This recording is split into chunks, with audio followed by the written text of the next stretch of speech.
My understanding is that you lost a hard drive, Benji. You rolled into the studio. You were looking around, making sure that there wasn't anything missing. But tell me what happened. Oh yeah. So because I have a lot of electronics, sometimes I misplace things. Judy tells me my laptop's full. I need you to transfer files. Yeah. That's kind of part of my job for her because she our other hard drive broke. So I bought one and I couldn't find it this morning. Ooh. And it's always frustrating because I find out how many electronics we have and how they're all over the place. But yeah, it's and as a creator, it's funny. This is a side of being a creator that no one really talks about because it's not sexy, it's not valuable, but it is a time consumer. And that's what's so frustrating as a creator because it takes so much effort and bandwidth to create content. So then when you're busy looking for a freaking piece of plastic, basically, that does nothing, right? I should have one of those AirPod finders or whatever you call them, the AirTags. New ones just came out, by the way. Really? Yes. Smaller? Yeah, not smaller. Okay. Heavier, actually. That was my morning, so that's how it started. But now I'm happy to be here. Well, one of the things that you'd mentioned, I don't know if you're willing to talk more about this, but you'd mentioned that it happens at a time of transition for you, and that some of that transition is a piece of the puzzle. Are you willing to speak more about that a little bit? Yeah, for sure. You know, ever since the beginning, I've been Judy's basically personal assistant, brand manager, as well as just like production producer guy, okay? Part of that entails just making sure all the electronics are accounted for and travels with us. I'm like the pack mule. Yeah. So as we traveled a lot more, even when we had kids, that was just something I always did. I didn't mind. I actually liked it. I used to be in the Boy Scouts, go hiking, plan and pack, and just have everything, okay? So Judy, not like that mindset. We're a perfect pair. Well, we got into a flow for a decade. And then COVID happened and we don't travel for 2 years. So what happened was all that gear, we're talking tripods, microphones, backup batteries, hard drives, whatever, just kind of went everywhere. So now in the last, I'd say, let's call it the last 4 years, we're in this transition period to this new chapter. And always, you know, it's like resetting everything, including funny, dumb little things like, where's your dang hard drive? Because I have like 3 different bags as I'm like packing for different trips. And the reason this is a big deal is I've also been somebody, because it takes up my time, to think about how do we save time, how to be more efficient. Because at the end of the day, you know, being somebody that's always focused on Judy having the most efficient, effective day, less time wasted, more time spent on important things. Obviously, you know, family, her and I, the kids, but in terms of her profession, spent on creating content, whether it's recording, editing, or posting, you know, on social media. So losing that system that we had forever and now kind of refiguring out like what is the next chapter. Obviously, Creator Secrets podcast, coaching creators, still creating content though at the same time. Yeah. But just in a different phase, not traveling as much, but we do travel like in the state. And yeah, I think what it is the hard drive is one thing because I have other hard drives. That's what's funny. I just gave her a crappier one. It's like, you're going to have to use this one. But this other one was like a super fast one. By the way, speed of data transfer is a thing. So that's from SD cards, your hard drives or backup drives, whatever. You want whatever's fastest. So you're not just waiting because you know how frustrating it is if your like software is, you know, like taking forever. Yeah, beach balling. But if you have to wait for a file transfer. So yeah. And it just makes me realize, getting back to a place where I know exactly what we're doing, I know where everything exactly is, will be great, but I'm not there right now. And but I'm also excited because it's something different. You know, I spent 18 years now creating content. I will still create content. It'll be a little bit different in this next chapter, but spending more time, funny enough, helping other creators avoid these situations, because we all know whenever you deal with anything stressful or time consuming or just not related to content, it's not good for the creative side of the brain. I don't think. I don't. Do you feel like that's the case since you are a creative person? 1,000%. Any little road bump. I mean, I feel like being creative is all about being in the flow of things, right? And so being able to have, I mean, I think you taught me this term in cooking, right? It's mise en place. Is that the right term? Yeah. Having the things ready to go so you can do the actual creation is almost equally important to the creation itself, right? Because otherwise it stops the creation and it stops the flow. And like that is a big part of all of your philosophy of Vlogging Academy, of the way that you vlog, of just the way you run your business, is making sure that A, it's sustainable, and B, that you're creating those pathways for the creatives to do their best work. Yeah, and now it just makes you think of the overall principle, why like a small little thing as losing a hard drive and having to look for it relates to like the greater principle, which is your time. Yes. It's so precious because you'll never get it back.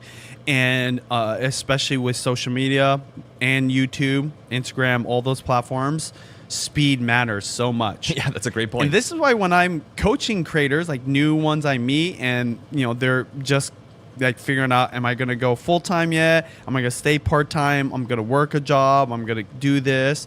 I'm like, quit your job as soon as possible.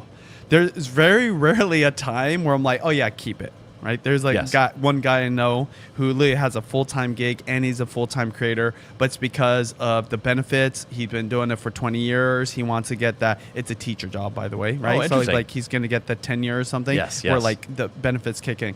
It's hard because that's some security. But if you're young and you have your whole life in front of you and you're just working, and when I say just working, not to downplay an hourly job, but if you're literally working a job that you can get again if all this fails, quit so that you can commit full time. Because if you're doing well right now, when I say doing well, making almost as much as you're making your full-time job or more, imagine if you have 40 extra hours. And we know it's not just 40 extra hours if it's a full-time job, it's the commute you get back. Okay, so that's another hour, maybe let's just call it hour round trip. What about the lunchtime? It's not that effective to work on your lunch on creative stuff or editing, whatever. Well, it's also like the mental bandwidth, right? Exactly. So all those people stealing from me, and we all know once you go home the emails still come. You're still checking all that. So if you just subtract all that, you might gain 50 to 60 hours of life for creative work, and it's almost unfathomable. You became a creator. Almost everybody deals with this or has gone through this path. You became a creator part-time. You got influence part-time. So imagine if you didn't have the challenge and the distraction of everything else, how much more successful would you be? But more importantly, I think as importantly, not more importantly, it's not just the time. It's just you'll be in that flow state of creativity without any of the tension that a job or coworkers brings, or a boss, by the way. Okay? Yes. I'm a boss of people. I know sometimes I might stress you out because I'm telling you to do something, this and that, whatever. Well, that's how it is at any job. So if you don't have that and you're just able to be completely free in your thoughts, have mental clarity, and then really work on the creative, but you already created amazing content while having all that on your mind, my gosh, to me it's just like there's no like way that can be a bad thing for creative. But I'm very practical too. I understand you might have a family, you have bills, but man, what's funny about the better your creative gets, the more people enjoy it, the more the views go up, and guess what else? The more money you make, because that's how brand deals works. That's how AdSense works. That's how almost everything, including, guess what? If you sell your own product, more people are exposed to it, more revenue. Yeah. So I just follow that logical path, and it all starts with like looking at your time and really valuing it. And that's why me losing my hard drive makes me so frustrated, because I spent like 30 minutes, not even that long, but I was late to the studio. It's on my mind right now. At least I can tell a good story and maybe someone can learn from it. That's the advantage of having a podcast, right? Let's get to some follow-up. The first thing I want to talk about is just a question we had last week about YouTube Premium. We asked the question, just to set the scene a little bit.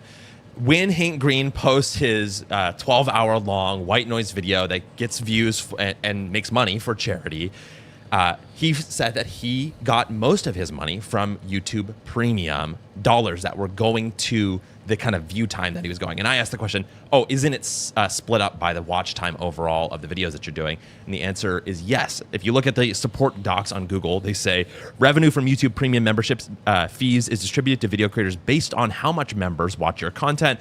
As with our advertising business, the majority of revenue will go to our partners. So there you go. It is based on watch time. Yeah, I'm curious what his watch time is on a how many hour video? I think it was 12 hours. Yeah, 12 hours. I wonder what the watch time is because we're experimenting right now with longer live streams. I was doing longer vlogs as well. And I feel like my AVD, by the way, if you were curious, is kind of topping out at 25 minutes. 25 minutes on average, okay? Some parts of the day it's higher than that. But I am only doing one. I said only. My longest was 2.5 hours, but that's still pretty long. I just did one with Nuccioli yesterday, and that was a lasagna live stream. It was about an hour and a half, and right now the AVD, I think I last recall, was like 16 minutes.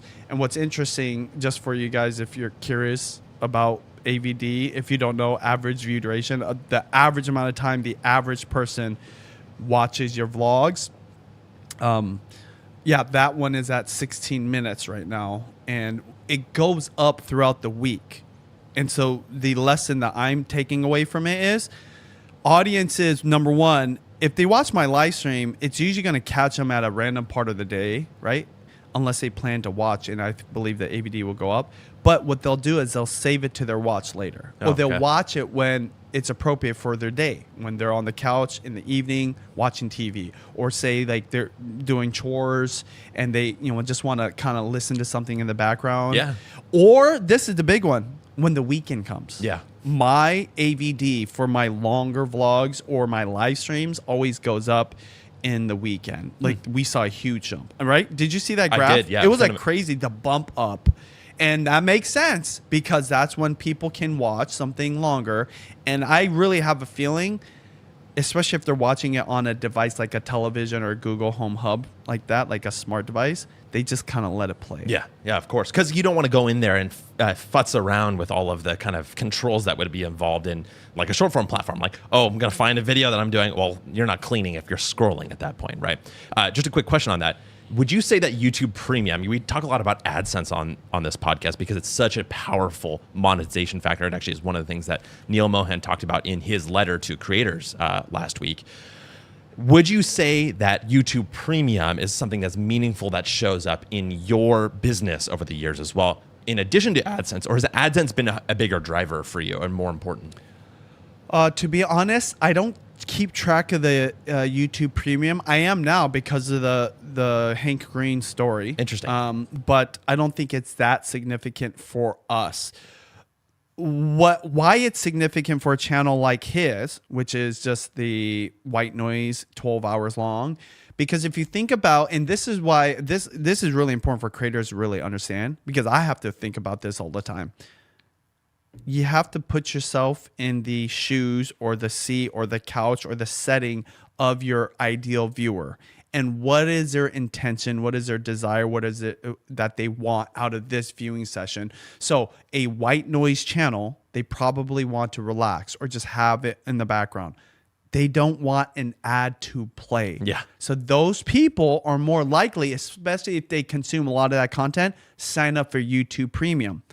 With me, on my content, I think the visual is still really important. So you're paying attention. That's why it's not as much of like an audio thing, especially not a relaxing thing. Though I did see a comment just the other day say, hey, your vlog has become my comfort viewing channel. Oh, there's no surprise to me there. That makes a ton of sense because your format's so consistent and because it's very, the pacing of it is sort of like, it's not relaxed, but it's also not hyper. It's not hyper. It's not like a Mr. Beast. It's not overly edited or produced. So you can just kind of relax. And that was the whole point. I didn't want to try to compete against the chefs on YouTube. I didn't want to compete against cooking creators and food creators that put in a lot of effort, right? Production wise, and have like crazy edits. I wanted to go the completely opposite. So I love that you brought that up, because I'm thinking about what is the intention? What is the expectation? What is like a value I can provide that doesn't compete with other people? And this is why vlogs are having their moment right now, and why I think live streams, funny enough, are having it too. Like even yesterday, we have a little sound that comes off of my stove, which is annoying. It's a fan. I got to figure it out, but the microphone picks it up. I moved that microphone over. And you know who my number one viewer is? My number one fan is Nuchily. He's my producer, because he have to watch it all, okay? And it's just funny, that little movement like made a big difference. Wouldn't you say it made a big difference, Nuchily? Absolutely. Yeah, like the noise was complete. Why is that a big deal? Because I know the viewer on the other side, like they might feel better because of the annoying sound is not there. Totally. And it's more quieter. Just like the person listening to white noise doesn't want to listen to ad. That's how in tune I try to be when it comes to my content in relation to the viewer and their situation and their perspective and their experience. But you don't have to be overly produced, right? In this case, it's just moving the mic. Again, keep doing my thing. We have a certain flow, and then I get thousands, if not 10,000 views and AVDs that are like 20 minutes long. Yeah, ridiculous. I mean, on the note of being in tune with your audience, I would say that last week, the buzzy news was Neil Mohan's letter, and particularly a section about AI that a lot of people felt was out of tune with a certain audience on YouTube as well.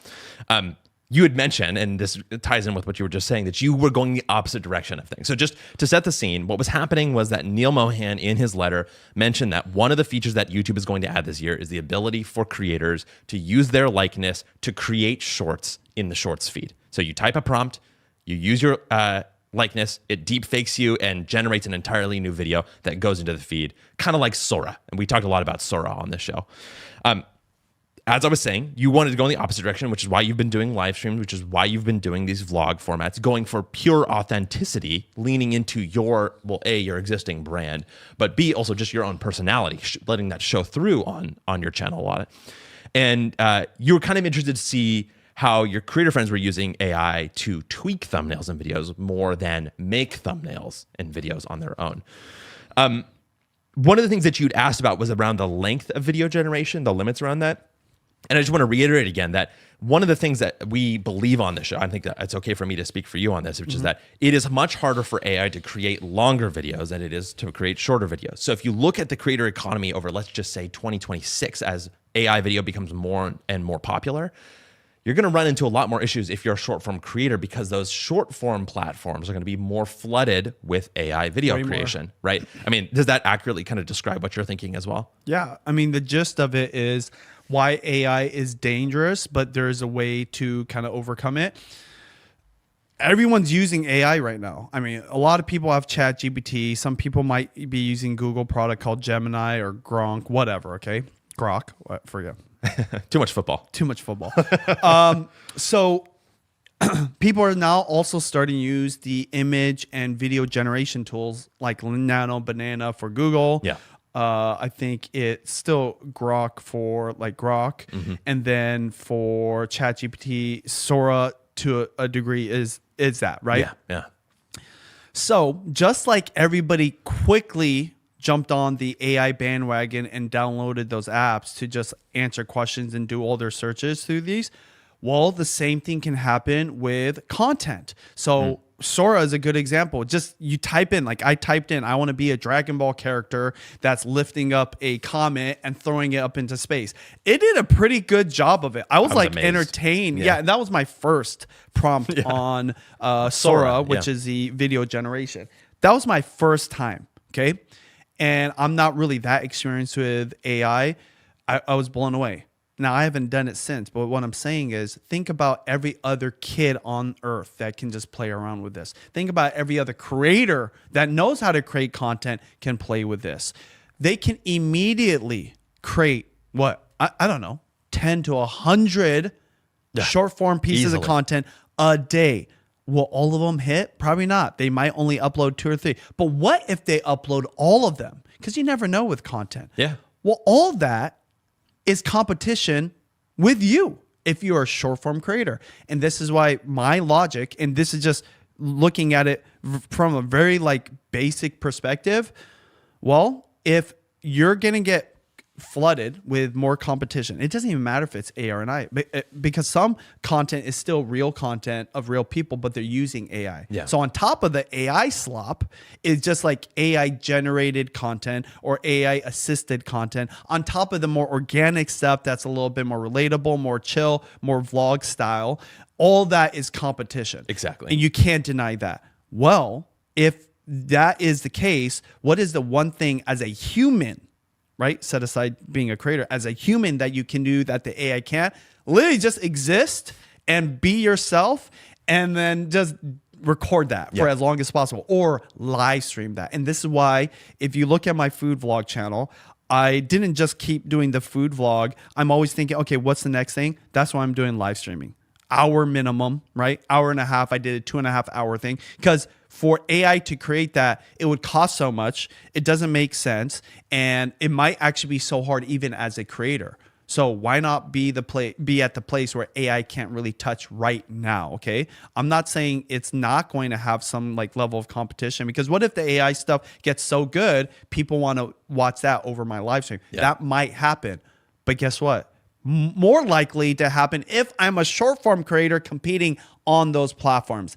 That is a problem and a challenge that I don't think a lot of creators are like waking up to, because they're going to want real content.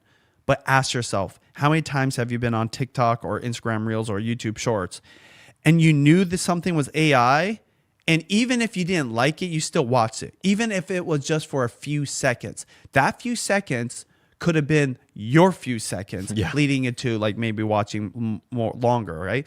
I mean, the average view duration of a short form is 5 to 15 seconds. So you don't even have that much time. So that's another thing too. When they go on to TikTok, you only get one recommendation. If it's AI, that's big.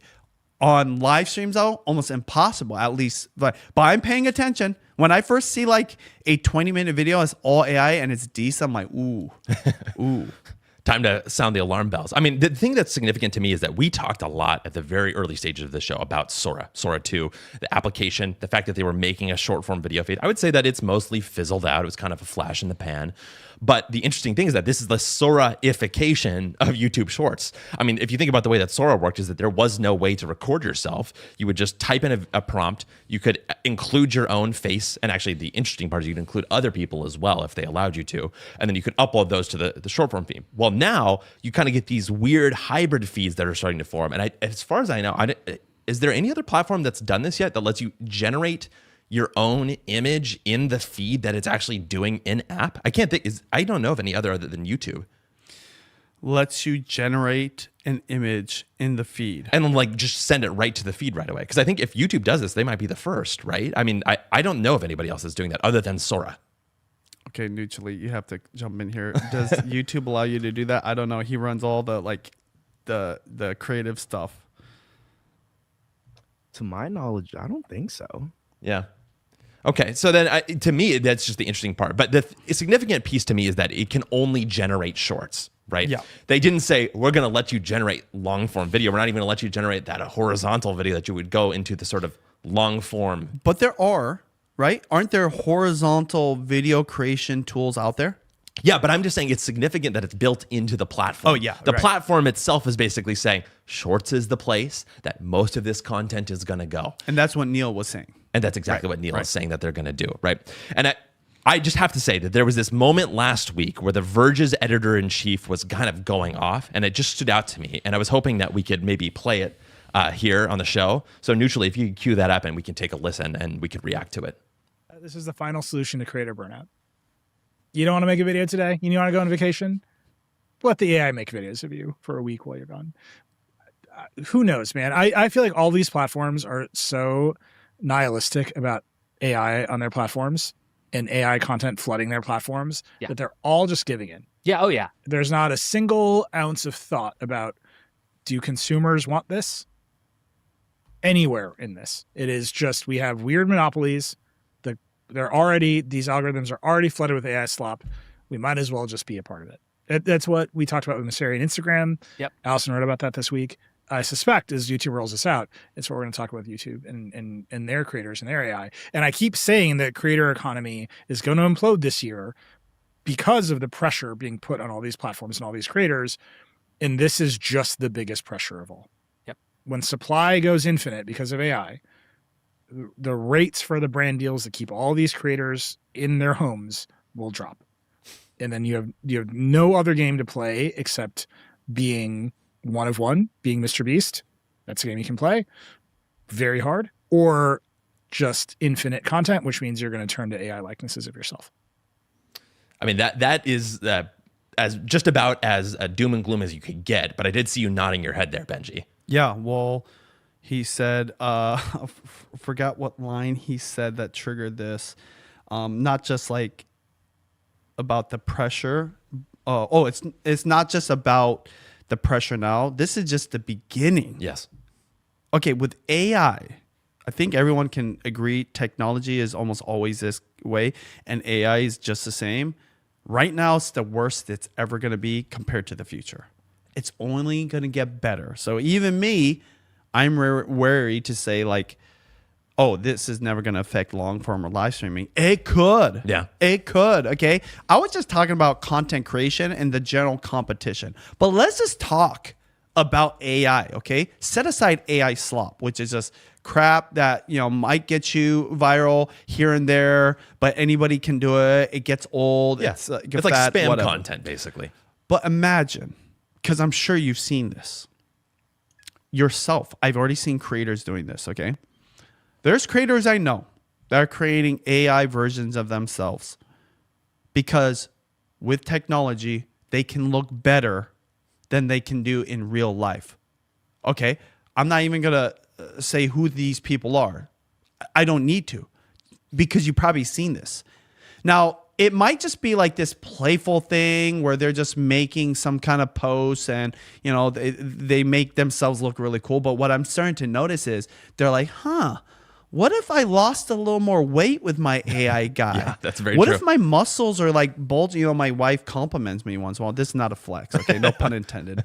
But it like is, sometimes literally. she'll like, I just love how strong you look in your shirt and you're not even trying.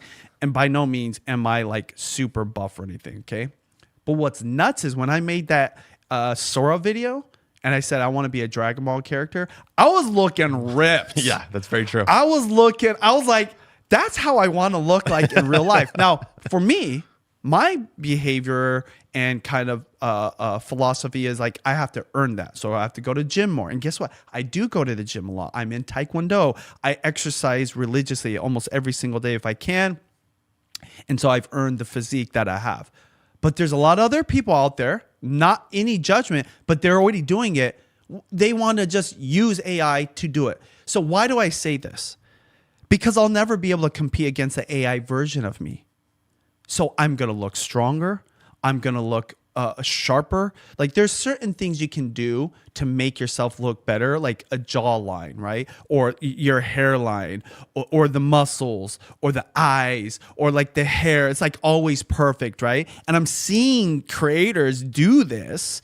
And to me, this is the beginning of them just making the avatar that is the perfect version of them. They don't have to work. They don't have to go to the gym. Remember what I said at the beginning of this podcast? One of the most precious things you have is time. It takes time to go to the gym. Yeah. It takes time. Like my wife, she does her makeup, does her hair. Takes like at least an hour, if not 2. But what if you could on a keyboard, right? Or with your thumbs, and bam, you are ready to go. For me to get to this place, we're talking thousands of hours of work in the gym, thousands of hours of being in Taekwondo. No, it's like seconds on an AI app, okay? So the content and how you are presented and how other people look is going to be Like that's, what do you call that? It's like a society that's almost like not real, but it's like perfect. Utopia? Utopias. Yeah. But like in a bad way, right? A dystopia. Dystopia. There you go. That's the word I'm going. That's coming our way. Okay. So how are you going to compete against that? Now, the logical answer is also the cheesy answer and the real answer. They want what's real. Yeah. They want what's real. But in the meantime, there's enough people, and I think more than you think, that will be okay with what I call as dystopia. They'll call it utopia. I thought this 5 years ago when blockchain was coming on the scene and cryptocurrencies were a thing. We're selling NFTs and living The whole idea of the metaverse. Yeah, Web3, right? And then, of course, the metaverse and being in that. Okay, Ready Player One is the thing. I felt that like 10 years ago, it was going to happen, okay? It just delayed a little bit. I actually think with this, now it's like supercharged. Because think about it. If I can just like turn on my avatar in this digital world, and now I think Apple Vision Pro comes back into play, and I can go into this world, right? And say I am somebody that like tends to be overweight, and I've always tried to be like a chiseled physique and looking sharp or whatever. I'm immediately that in this world. Maybe I can be somebody that no one knows me, like a whole new person. That's going to happen too. The whole spectrum of it is going to happen, okay? I went to a furry convention, or at least I was at a hotel once. If you don't know what a furry convention is, Nucely knows. He goes to these, right? A furry convention is where people act like animals and dress like an animal, okay? And they go through to great lengths and spend a lot of money to make their furry animal costume. Well, in a digital universe, you can be that immediately and it looks super accurate, and you can do some really creepy stuff with it. It's going to happen, and it's starting with content. I think it'll lead to like this digital. Well, guess what? All this going back to time, right? I talked about us as time as creators. What about the time of the viewer? Where are they spending their time? And this is why what I just said, the dystopia, that's like worst case scenario. That's probably going to happen, right? But even before that, right now, how many people are now spending a little bit more time on Instagram, a little bit more time on TikTok, a little more time on YouTube Shorts, or Sora, or these other AI generated content platforms? That's stealing from your time that you used to. So when this guy says like short form, their rates are going to go down. It is going down right now because they have other options. You're already seeing it with big brands create AI. I watched the football game with you guys, right? Yes. And we saw the commercial of whatever the big. It's like a theme here. A big buff guy. He's bald, a black actor. He was in Everybody Hates Chris, right? The dad of it. I forgot. Crews. Huh? Terry Crews. Terry Oh, Crews. Terry Crews, yeah. That whole commercial was AI'd except him. Yeah, right? Wouldn't you say? He's like driving a truck. It's for Ram, by the way. The whole production was a stadium, everything. That is just going to be the norm now. How can that not compete against you as a creator? It's funny because I'm always optimistic. I'm always feeling like, even today, I promoted this podcast. I said, hey, 2026 is there's some amazing things happening. I'm excited about being a creator. But what's nuts is at the same time, probably the biggest challenge creators have ever had to face, more than an algorithm change, more than a whole new platform, more than even like me dealing with short form creators coming into the scene, right? This is way bigger and way harder, way more difficult. I also think it'll create the biggest opportunity, literally the biggest opportunity, but that window will be small. And that's why I'm like all about vlogging right now. The vlogging was not just a one move kind of thing. It was a chess move because I knew that would set you up for the thing that you have to do, which is either super long form content, right? Super like realistic, relatable content, or even like what I'm doing, live streaming. Yeah, I mean, it's amazing that you're talking about time here, because I think that we should quickly listen to the second half of that clip because he talks all about time in that one. I have a lot of sympathy for creators in this year to come, because I think the pressure on output is going to go through the roof, is all of these platforms are just flooded with AI slop. Yeah. I mean, back to what we were talking about at the beginning, right? That the way to win is just to do a lot of stuff as fast and loudly as you can. Yeah. You're not going to beat the AI models at loud and fast. You're just not. Every second I watch an AI cat doing that Electro Breakers dance, you know what I'm talking about. Don't worry. This one I actually know. Every second you spend watching that is a second you're not watching a real person. Yep. And that's how these platforms work, right? There's only a limited amount of time. They're all just monetizing attention. Every second you watch that AI slop is a second you're not watching a real person. I know creators want. They say it to us. We are friends with a lot of creators. They want to make the content that they are passionate about and find a real audience that cares about them. And you listen to how some of them talk about their content strategies, and they're like, I make the one thing for the brand, I make the one thing for the algorithm, and then I try to make one thing for myself a month. And you're like, that sucks. Like, that already feels painful to me. Yeah. So, I mean, there you go. Every second that you're watching someone else's AI video, you're not watching a real person's video on the short form feed. That's been the case since the beginning of being a creator. It wasn't AI slop in the beginning. It was maybe another creator or another type of content or another platform, right? Like when it went from long form, which was basically everything, to TikToks, right? Or even before that, Literally. musically. Anything. By the way, it's not just content. It's like how much time are you spending on ChatGPT? We're just talking about content, right? But you have to think about the viewers, like everything they're doing and where they're spending time. That's why after COVID, there was like this big like drop in attention, because guess what people were doing? Going back to real life, literally hanging out with people. Like, this is why I started my creator events, because I knew creators, right, were gonna leave the house, get on a plane, go places, and one of the places they might want to go is to my creator events, at least here in Seattle. Yes. And it happened, okay? Yeah. Well, guess what? When they're doing all that, they're not on their phone as much, okay? The whole world was doing that. So now, on top of just AI-generated content, what about AI tools? I believe people are just talking to their AI, Siri or whatever, more. I know this because one of the hot discussions in the AI world is AI companions. Yeah. Oh my gosh. You want to talk about the biggest news is like, yeah, I got my girlfriend. She's like, no. But no, people are, right? People are. Yeah. Are going to start hanging out with a digital companion, okay? Not in a weird way, just like literally like an assistant. I talk about how my Gemini is becoming a pseudo digital assistant for myself. Weird. That's like going to be a thing, a DA. Yeah. There's VAs, virtual assistants. Yeah, true. There's like personal assistants. There's going to be like, did I just coin a term? A digital assistant, okay? Or AI assistant, and AA, right? So that time you're spending, because it's so good. Think about this, like back this up a little bit. Why are creators special anyways?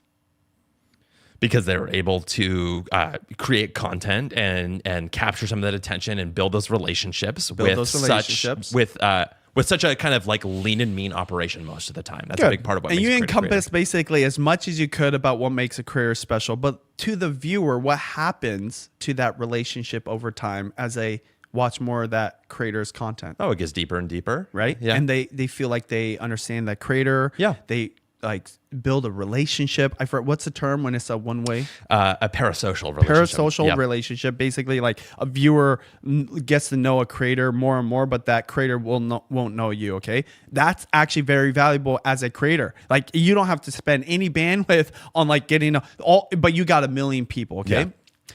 And so they build trust with this person.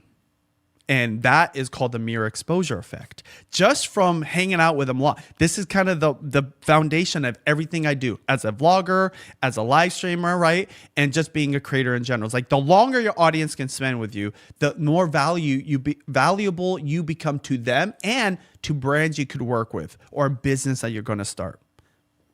Trust.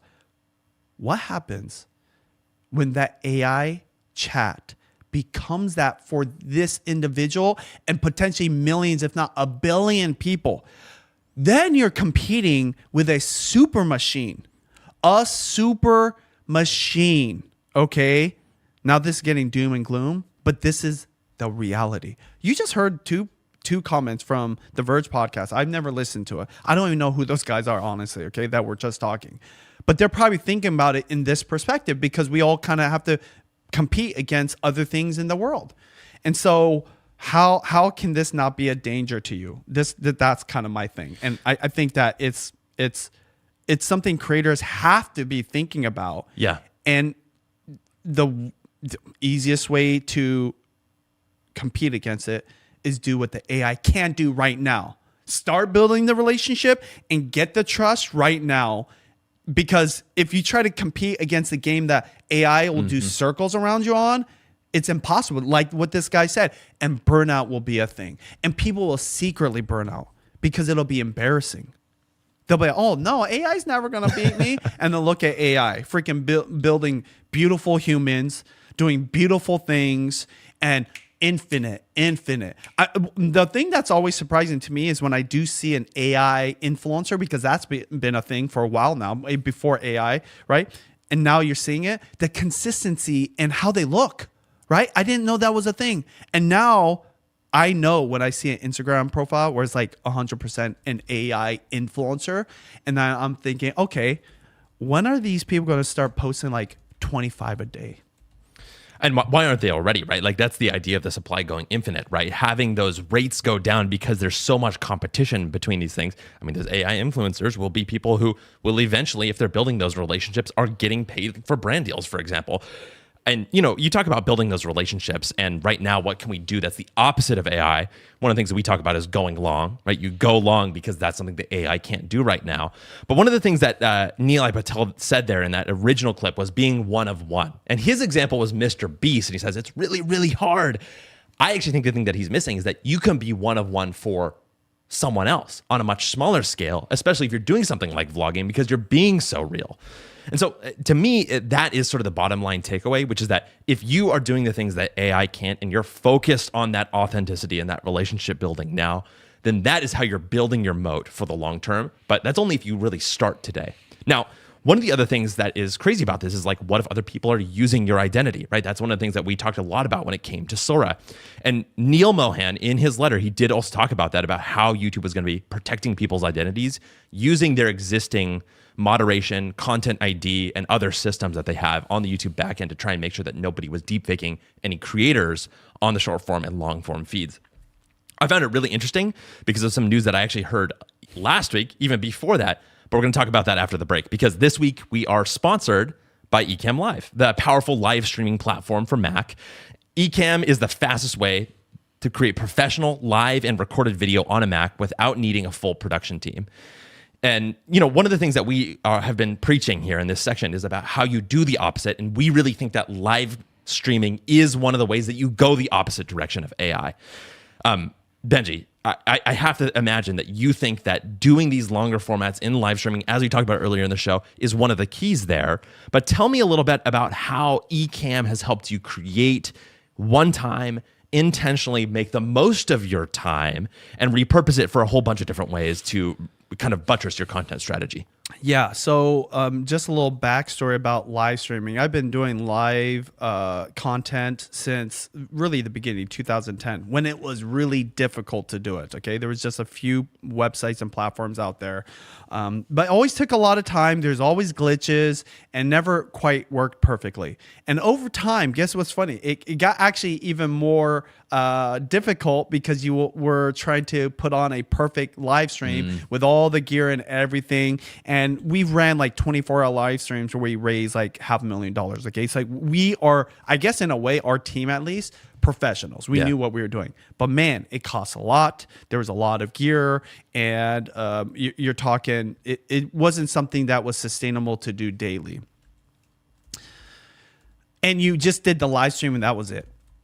Now I can do a cooking live stream with just the smallest little setup. We're talking a laptop and 2 DJI Osmos that just happen to have, because my first one kind of broke, but still working enough to do a live stream. And I have my new one now. But that whole setup, it went from like $15,000 setup with the amount of gear that could literally fit inside of a truck, because that's how Neutrally used to have to bring everything over. And now it fits like literally not even in a suitcase. It's ridiculous. Okay? But not only do I have the live stream, we actually record the live stream and we've edited it into vlogs. I sometimes take that content and put it into our vlog, right? Like our family vlog. So we get two, like maybe three purposes of it. Now, if I wanted to take it further, I probably could actually create short form from it, but I don't. But guess what does happen? We use the dual stream function on YouTube. So in addition to the horizontal live stream on my channel, that becomes an on-demand, right? Like you can play it anytime, which by the way, gets more views. Yeah. All my live streams just continue to get views in the future. That is a big deal because that's evergreen content. It also streams live to the YouTube Shorts tab. Crazy. That has never been a thing. And one of the things that made short form really powerful is that you could upload it to TikTok, Instagram Reels, YouTube Shorts, and even places like a LinkedIn or a Twitter. Syndication, right? Syndication. Yeah. Now you're doing something similar with a live stream on one platform. But actually, honestly, I don't even think about this, but we probably should test it.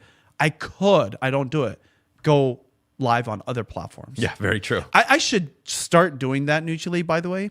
But all that is being done through Ecamm, which is a software which is pretty easy to use. To be fair, I do have Mutually, my producer, who I don't know, you want to say hi? I don't know. Right there, Mutually runs everything. But he runs everything. And when I say everything, just in the studio, it's a crazy setup. Shout out to David Foster, who actually built it initially.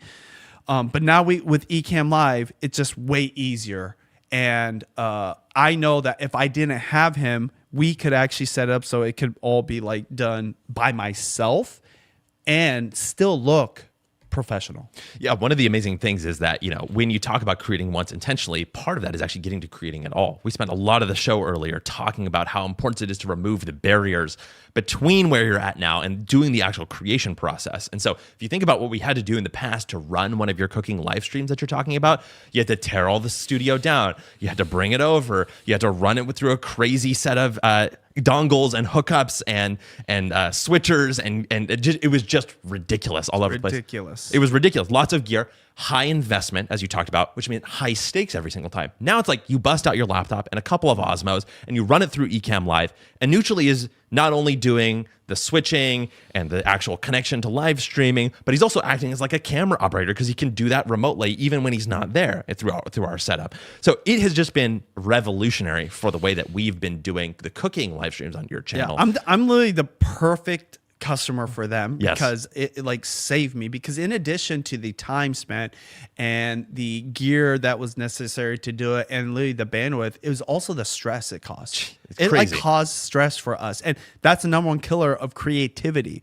I'm stressed out because of the setup. Mutually stressed out, right? Anyone around is stressed. My wife didn't even want to be around. Now, not to say that when we were on camera enjoying ourselves, that it wasn't fun, but man, the work took so much energy. And people say this now, they feel like I am more relaxed on the live stream. Part of that is because it's so dang easy to set up. Exactly. And now I'm just like not thinking as much about this and that.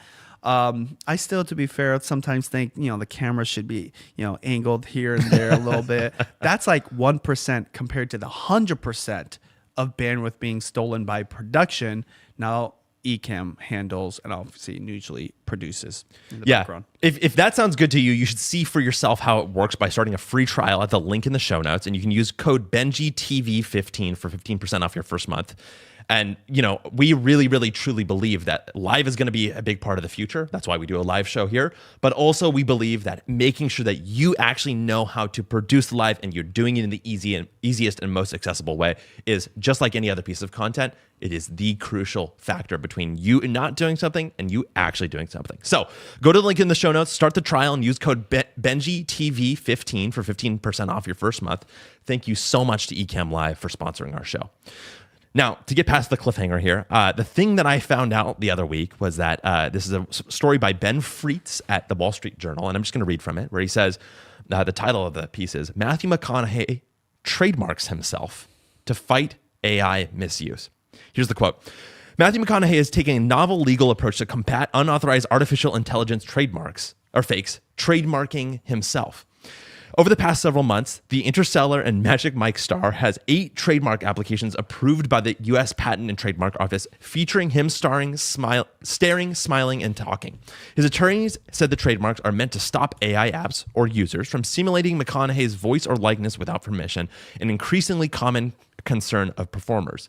The trademarks include a 7-second clip of Oscar winner standing on a porch, a 3-second clip of him standing in front of a Christmas tree, an audio of him saying, "All right, all right, all right," his famous line from the 1993 movie Dazed and Confused, according to the approved applications. So, one of the ways that this is happening in Hollywood is that people are trying to literally take a legal route to trademark themselves because they're so concerned about AI competition.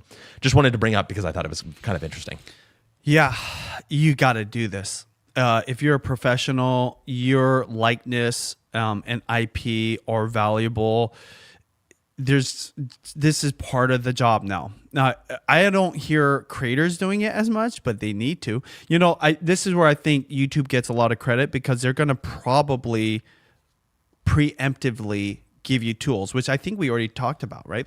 There's tools that they're creating to make it so that you can protect your own IP, manage your likeness, and trademark yourself. Yeah, exactly.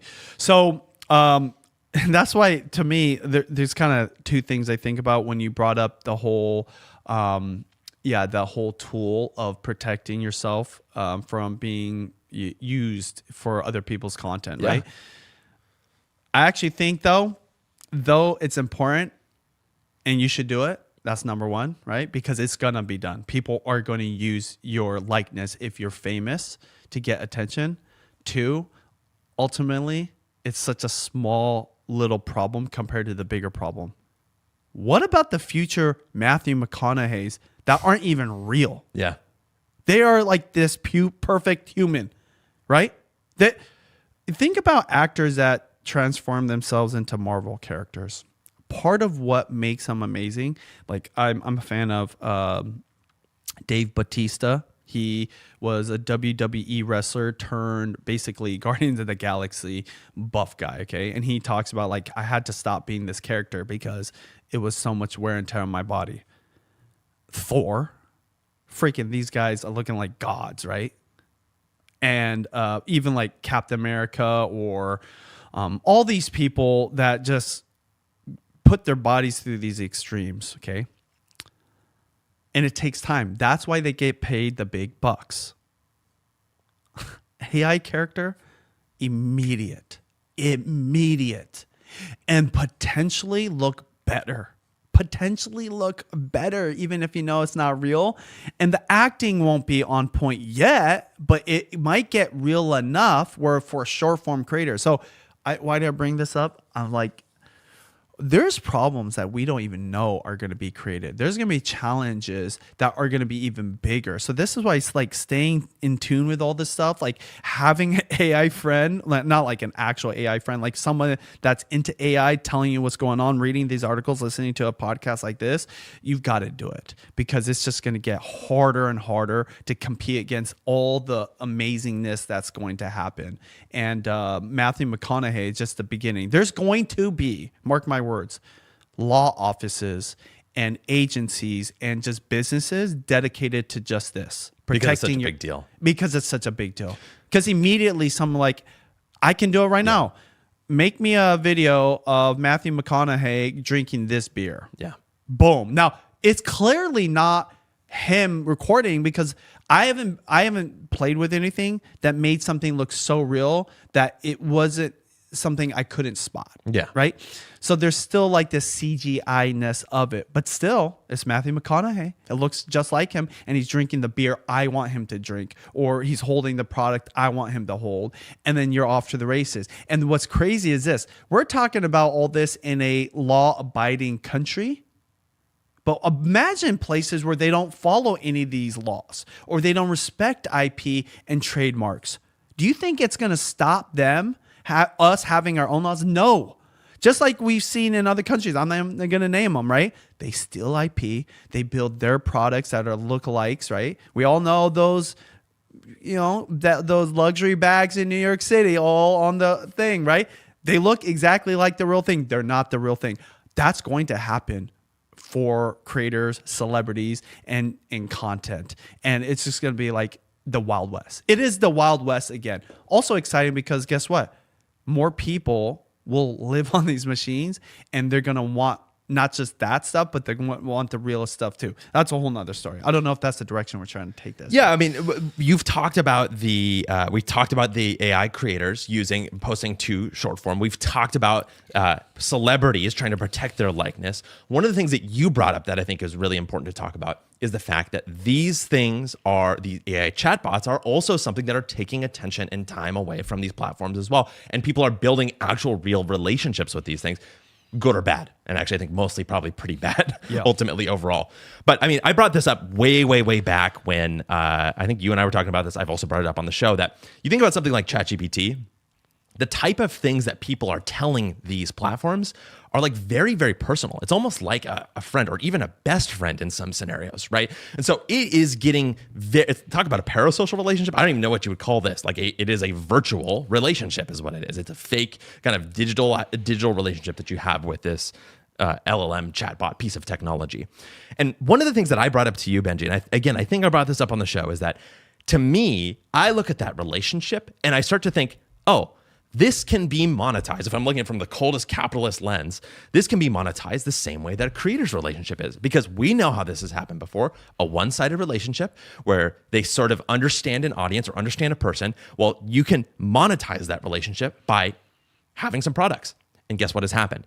OpenAI, this has happened last week. OpenAI is announcing that they're going to be putting ads inside of ChatGPT. And so it is coming true. All of the prophecies that everyone has said is that finally OpenAI is coming and they're going to advertise within their product. Now, this isn't a show about AI specifically, but we're talking about a lot about AI because it influences the creator economy.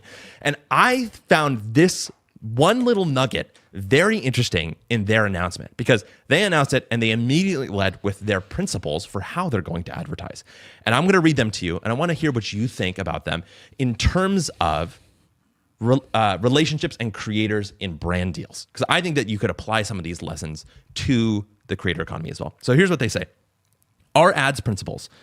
Number 1, mission alignment. Our mission is to ensure AGI benefits all of humanity. Our pursuit of advertising is always to support that mission and making AI more accessible.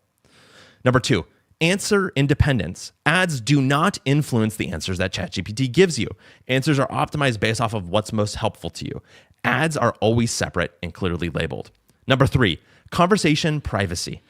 We keep your conversations with ChatGPT private from advertisers, and we never sell your data to advertisers. Number 4, choice and control. You control how your data is used. You can turn off personalization. You can clear the data used for ads at any time. We'll always offer a way not to see ads on ChatGPT, including a paid tier that's ad-free. And number 5, long-term value. We do not optimize for time spent in ChatGPT. We prioritize user trust and user experience over revenue.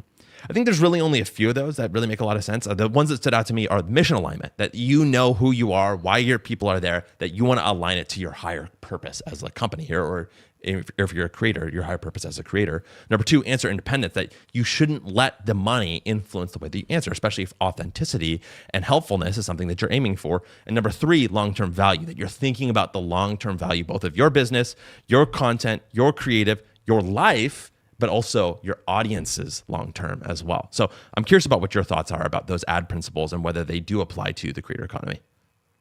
Oh, totally. Why is Facebook so successful? It's because they have an incredible ad tool that targets people. Well, why can Facebook uniquely target people more than the way other platforms do? Okay. Because they have so much personal data on you. I remember the first time I bought something within 45 seconds of seeing an ad on Facebook.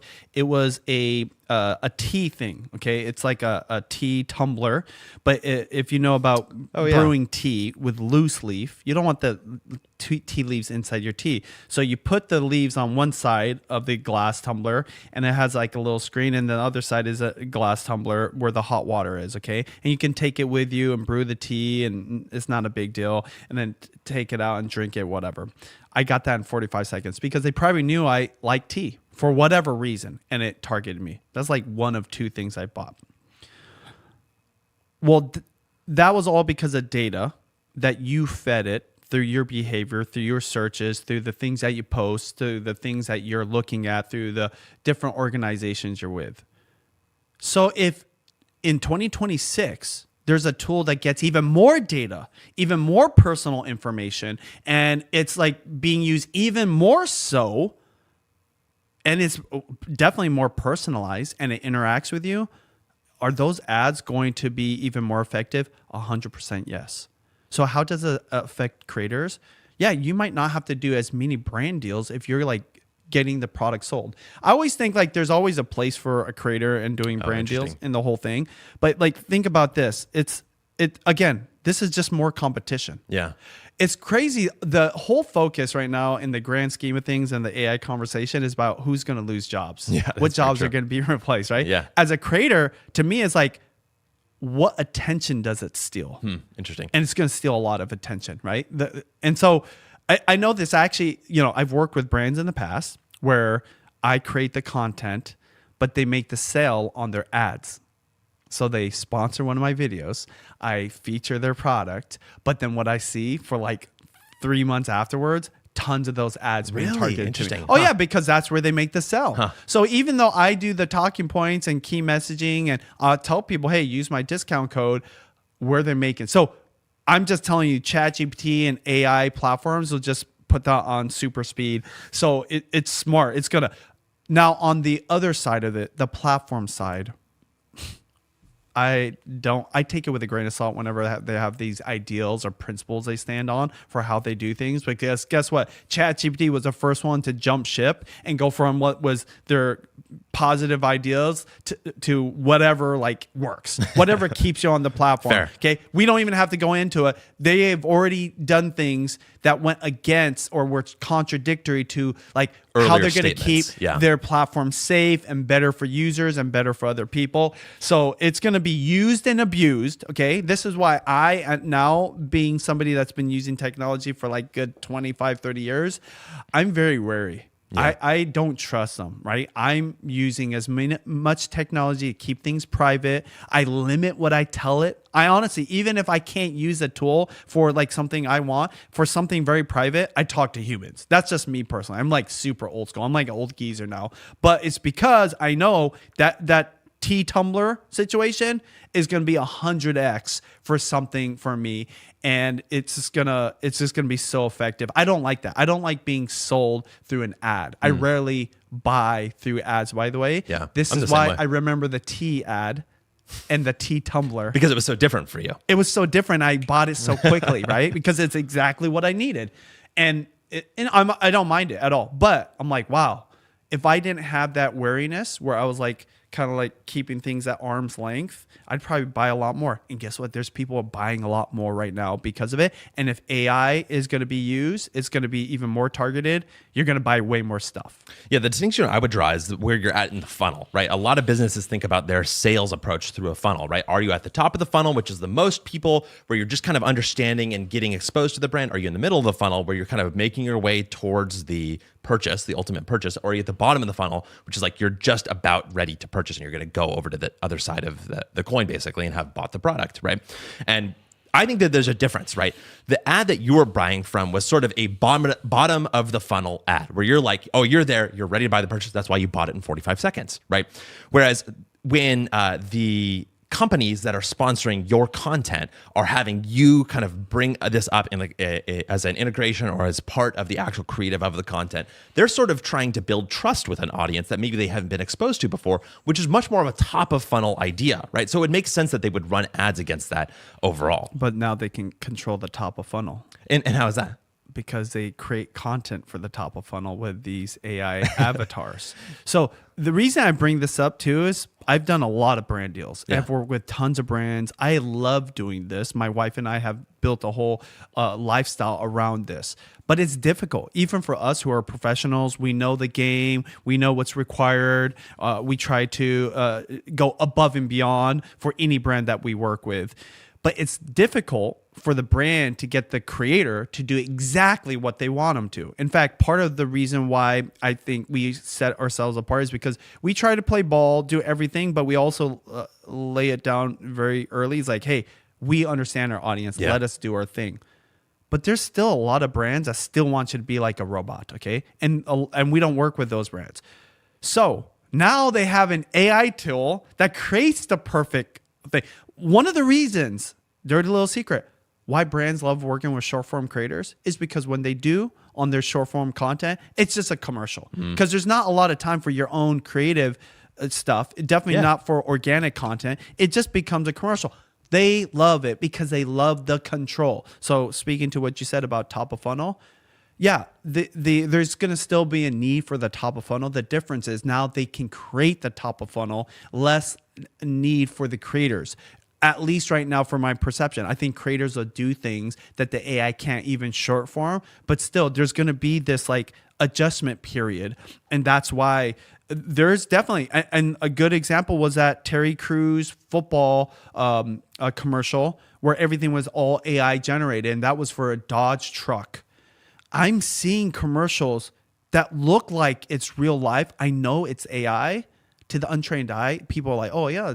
They don't even think about it. They're just like, oh, these people are having fun tailgating on the back of their truck or whatever, and it's all AI generated. But with the brands generating their own content, right? That's dependent on, and you talked about this earlier in the show, trust built with an audience, right? And to me, it's harder and harder to imagine the AI building the same level of trust that an authentic creator would have with an audience. Okay, No?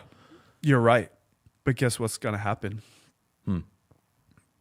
There's going to be AI influencers. Oh, totally. And they will probably build trust because there's still a human behind it. Okay.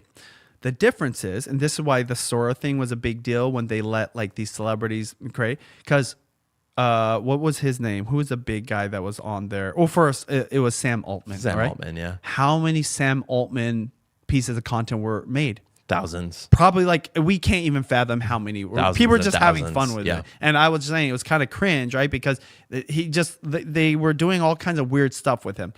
So imagine if there's an AI influencer that people do trust because they follow it. It's going to happen. I know it sucks and it doesn't seem human and it's not, but it happens. We fall in love with cartoon characters. So if we fall in love with a Goku on Dragon Ball Z, we can fall in love with this potential, Benji Goku character that's all AI generated. And then what happens when those tools that they're already using, where the brand gets to take that AI influencer and make their own commercial? So the trust is already built in there. Does that make sense? It does, yeah. Right? And it might not always last. That well will get dry, okay? Because people realize, it's just a brand hiring them digitally and doing their own thing. It's not like this AI influencer that's really backing it up. He's just licensing himself, right? Yeah. It's totally different. Yeah, but I'm saying it's going to happen. Yeah. And it might be like 1 to 3 years of that happening. Well, who does that affect? Creators who would have been the content creator that would get hired. And even if it doesn't happen like in a way where it completely takes over, what, 5%, 10%, 30%? That's 30% less revenue for yourself, 30% less opportunities for yourself. And that's why I think about it that way. It's not define the previous ways of doing it. It's just now competing against it. Yeah, I mean, to me, the big takeaway there is that like you should get started now. So before that 1 to 3 years, because if you're building that relationship now, that's something that you can carry forward even to this era. Even if there is more competition, you at least have the ability to have built a strong foundation that you can operate from if you want this to be your job. If you're a creator, you've been a creator, the longer you've been a creator, the more ammo you have against AI. My wife and I could have never we were like even like entertained by our own vlogs. We're like, man, there's never been like anything like this, and you really kind of like experience our life. It's just like such a unique view. We have celebrities that have reached out and said, these are celebrities that grew up in the limelight in Hollywood, and they'll watch our content and they said like it's so crazy. Like I don't take it in a bad way. They're like, this is what normal people are like. And I'm fascinated by that. And they watch our vlogs. Well, people have been doing that for us for now 18 years. So if you've been doing this for a long time and it seems like everything's like ending or there's too much competition, no, you actually are sitting really sweet here. Now you have to build on top of it. Yeah. And this is why you probably have to do things different or better, different is easier than better, by the way. Okay. And that's why I think long form is important. Longer vlogs or live streams are important because, again, AI can do that and you can build on those previous experiences. Now, we all know sometimes your subscribers move on, do other things. I'm just saying it's going to be more of a leverage point than like literally starting completely from zero. But still, people can start from zero, but you got to start now, like you just said, because you need to start building the relationships before the big bomb when AI can do long form content.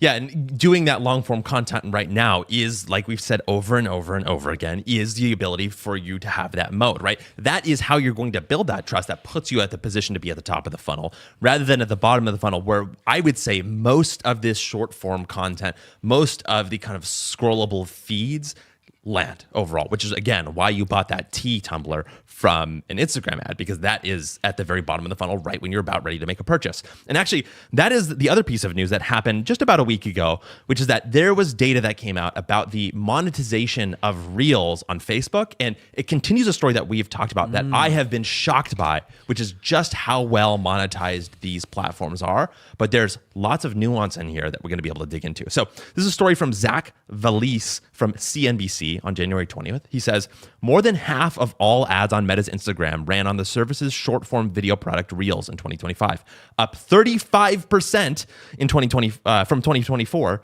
and according to data from the Market Intelligence Sensor Tower. In the US, Reels accounted for 46% of the time spent on the Instagram app in 2025, up from 37% in 2024, according to the data that Sensor Tower showed at CNBC. On the Facebook app, that figure reached 29% in 2025, up from in 2024. So half the time being spent in the Reels tab, which means that Reels really is becoming Instagram. Like Instagram is really just Reels at this point. And also, most of the ads that they're running are also running in the Reels tab, which just makes sense because that's where people are spending the time as well. But let me continue on. He says the platform's value in AI tools comes from the ability to serve their users relevant content. Neuberger Berman, senior researcher analyst Dan Flax said.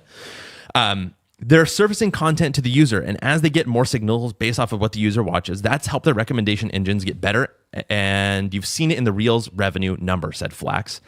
Advertisers have followed this trend, shifting their focus towards short-form video in the past year to reach more consumers on Reels.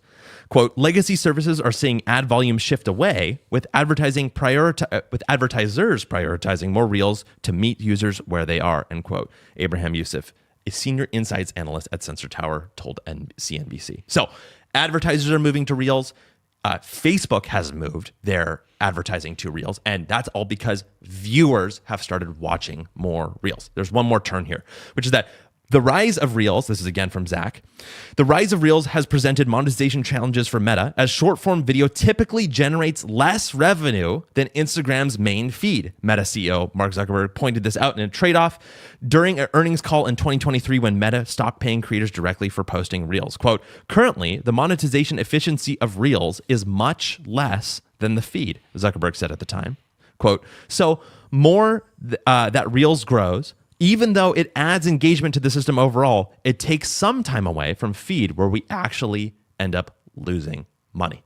So they're cannibalizing themselves, and they're saying overall they end up making more money just because the amount of time is being spent. But every single ad that they actually get on the Reels feed is less valuable than time in the ads for Facebook. For Facebook, yeah, or on Instagram too. On Instagram as well. I love that you shared that with me because right now there's a lot of talk in the creator world from creators that literally like, Benji, do you know what's going on Facebook? I'm making so much money, and I never burst their bubble, but if you're listening, this is what I want to say to you.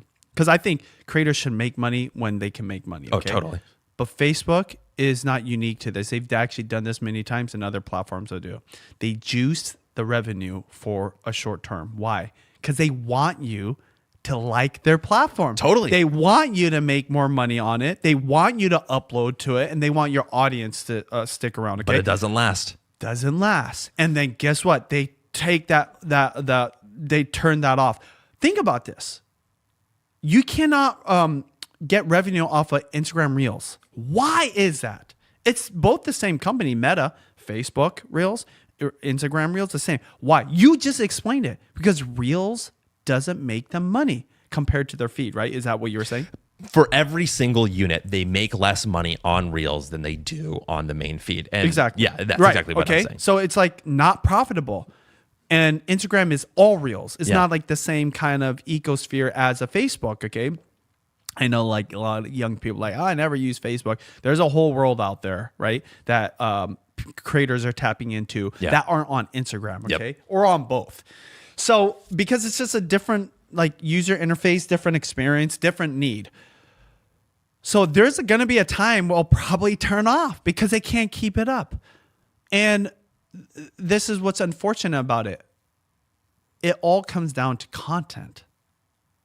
They need more content to keep you on longer. Because if there isn't, guess what? They have to go back farther. You know, now there's this whole thing with Reels, the Facebook, where you can just repost your old Reels. I didn't know that. Yeah, it's like a function of reposting.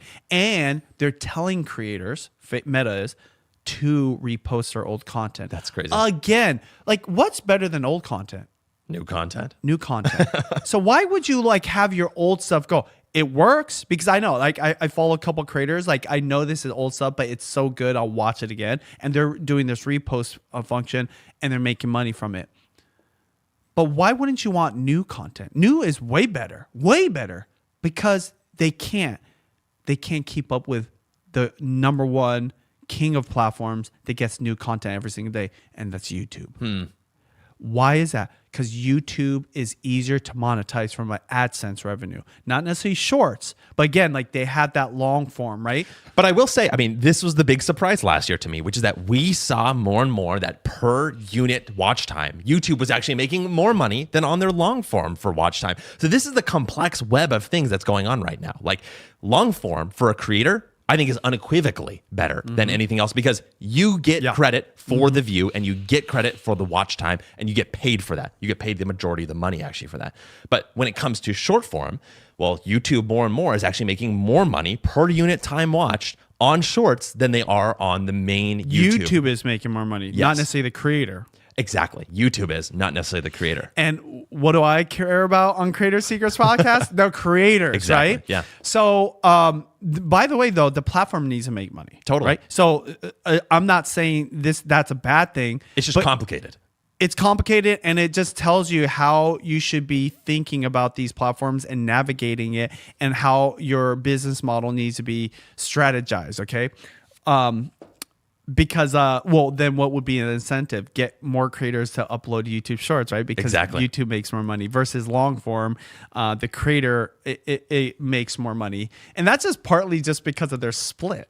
Totally. Right? What is it? 100%. Is it 55 for the creator and 45 for YouTube? On long form, yes. On long form, okay. And they probably will never change that, but like I bet you there's meetings where like, wow, I can't believe we picked that number. Like even 50-50 would have been better, right? I still think 100% creators would be super biased about this.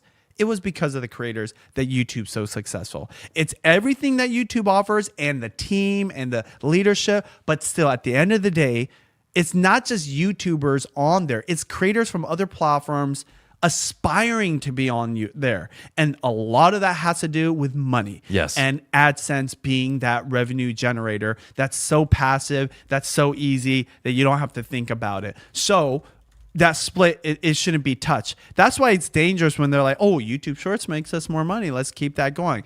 It's a business. They have to, keep the lights on. This is why like Meta, they have to keep the lights on. So guess what they'll do? They'll do the thing that's draining those lights. Yes. Right. And I'm telling you, it's going to happen because I've seen it happen many, many times on Meta and other platforms. So we're talking about Meta just because, they're announcing it and there's so much buzz around Facebook making creators money.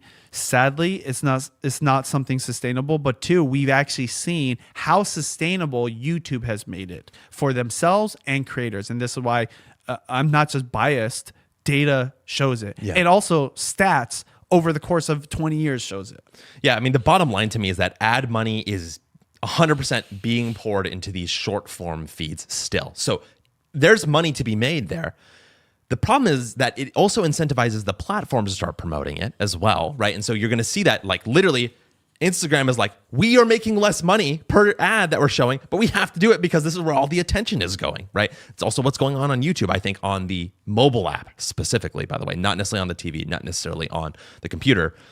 But that to me makes a perverse or worse incentive for creators, because you would imagine that, okay, well, let's go compete where all of that attention is going, which may make sense for some creators. But the warning is that everything we talked about with AI, more competition than ever. It's harder to attribute the ad dollars to you, and maybe that's worse for you as well. And all of that is, to me, a potential problem for you in the long term because of the lack of sustainability. There's other things that are going on in the short form community too that are just like, it just shows you how crazy all of these tectonic plate shifts are going on.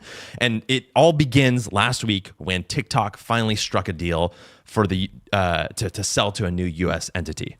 Now, you had mentioned to me that our friend Matt, who is a creator in our area, was saying that he was wondering whether the algorithm was going to be different. Do you want to tell me a little bit about what your conversations with Matt have been kind of like? Yeah, so Matt is generally a short form creator doing longer form on YouTube now, but his instincts, go way back with short form from the beginning, because he really took advantage of the TikTok wave that started in 2020.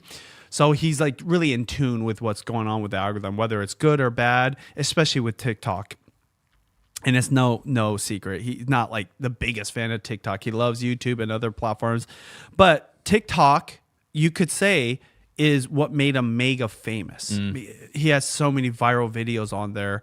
And he's always asking the question, like, when is TikTok going to finally, like, get everything together, right? Like, and so this sale for him is a big question mark of, I wonder if this will finally change the algorithm. And he says at the basic level, if there's just a change, it might be a great opportunity to jump back in, because whenever there's a change, people have to figure it out, right? And he's able to do it really quickly. Or two, a new creator can like get their start, because there's like, that's just like, because it's such a big deal. Yeah. It's going from ByteDance in China to now Oracle here in the United States. So I don't know how the technology looks. You probably could answer this better. Like, they literally shifted the ownership and the management of it.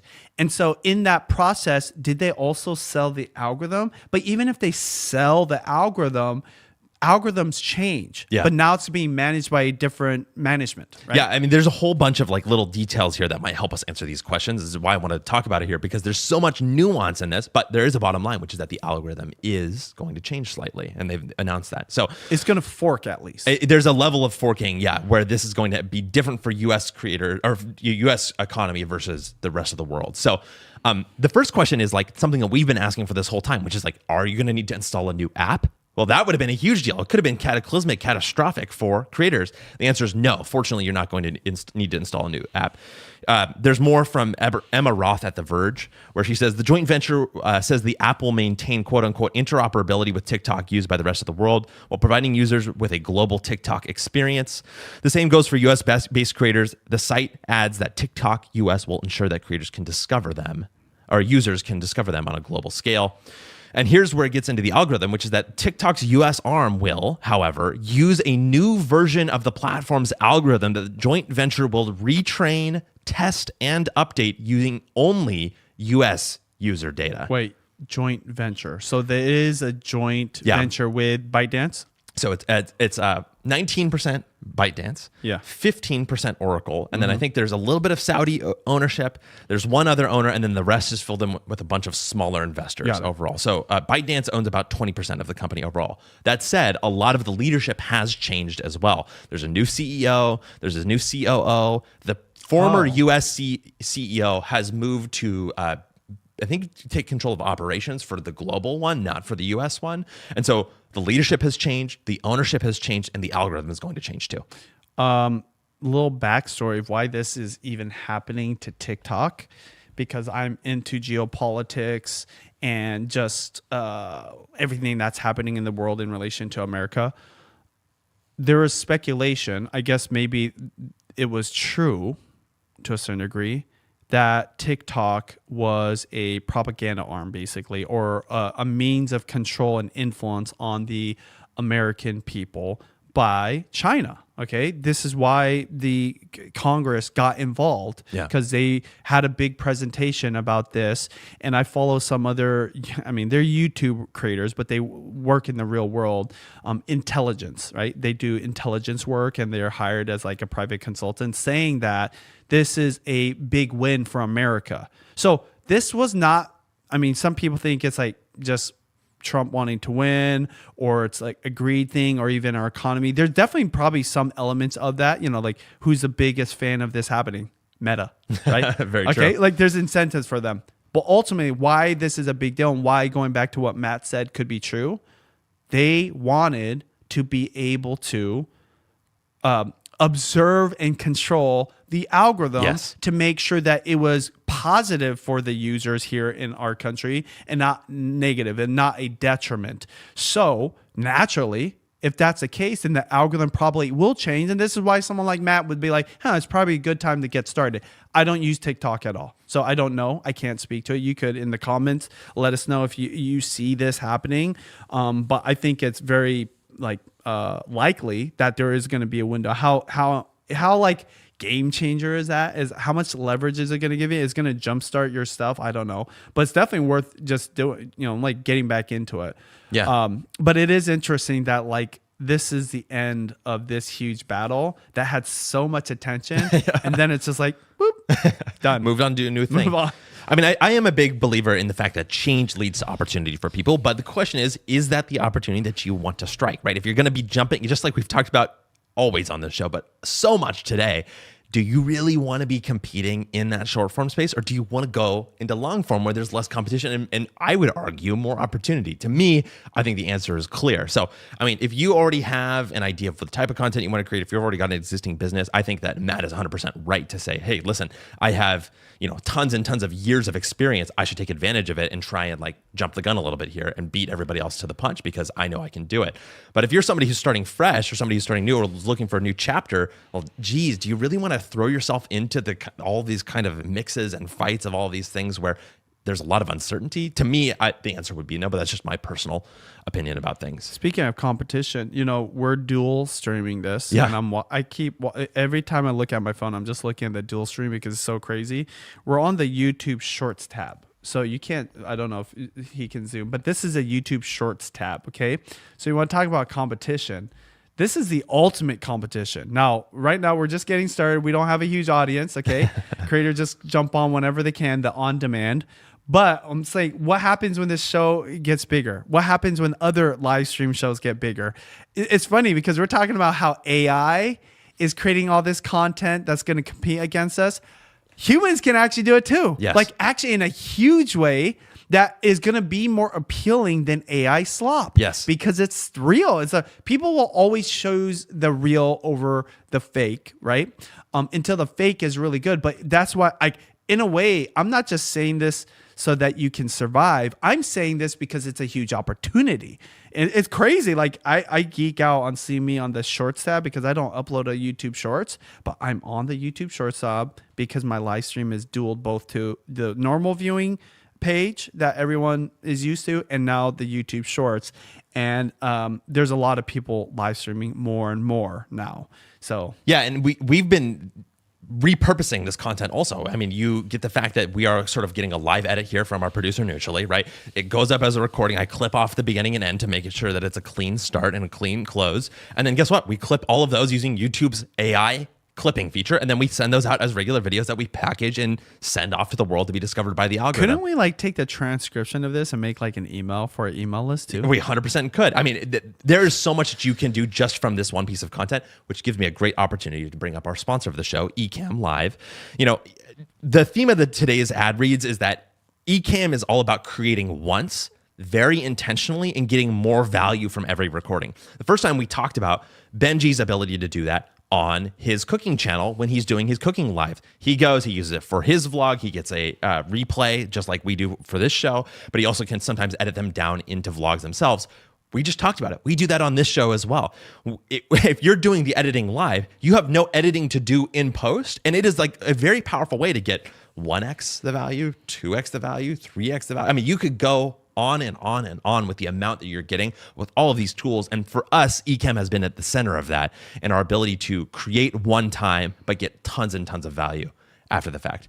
Benji, I don't know if you have anything else to say about that because you've talked about it earlier in the show, but I'm curious, like, do you feel that live broadcasting is a piece of that hack, or do you think that it's just that you can repurpose any of this content to reuse and get more out of the stuff that you post? You know, so we have a unique live stream situation compared to, you know, like your average live streamer, which is I have a producer, his name is Nutually.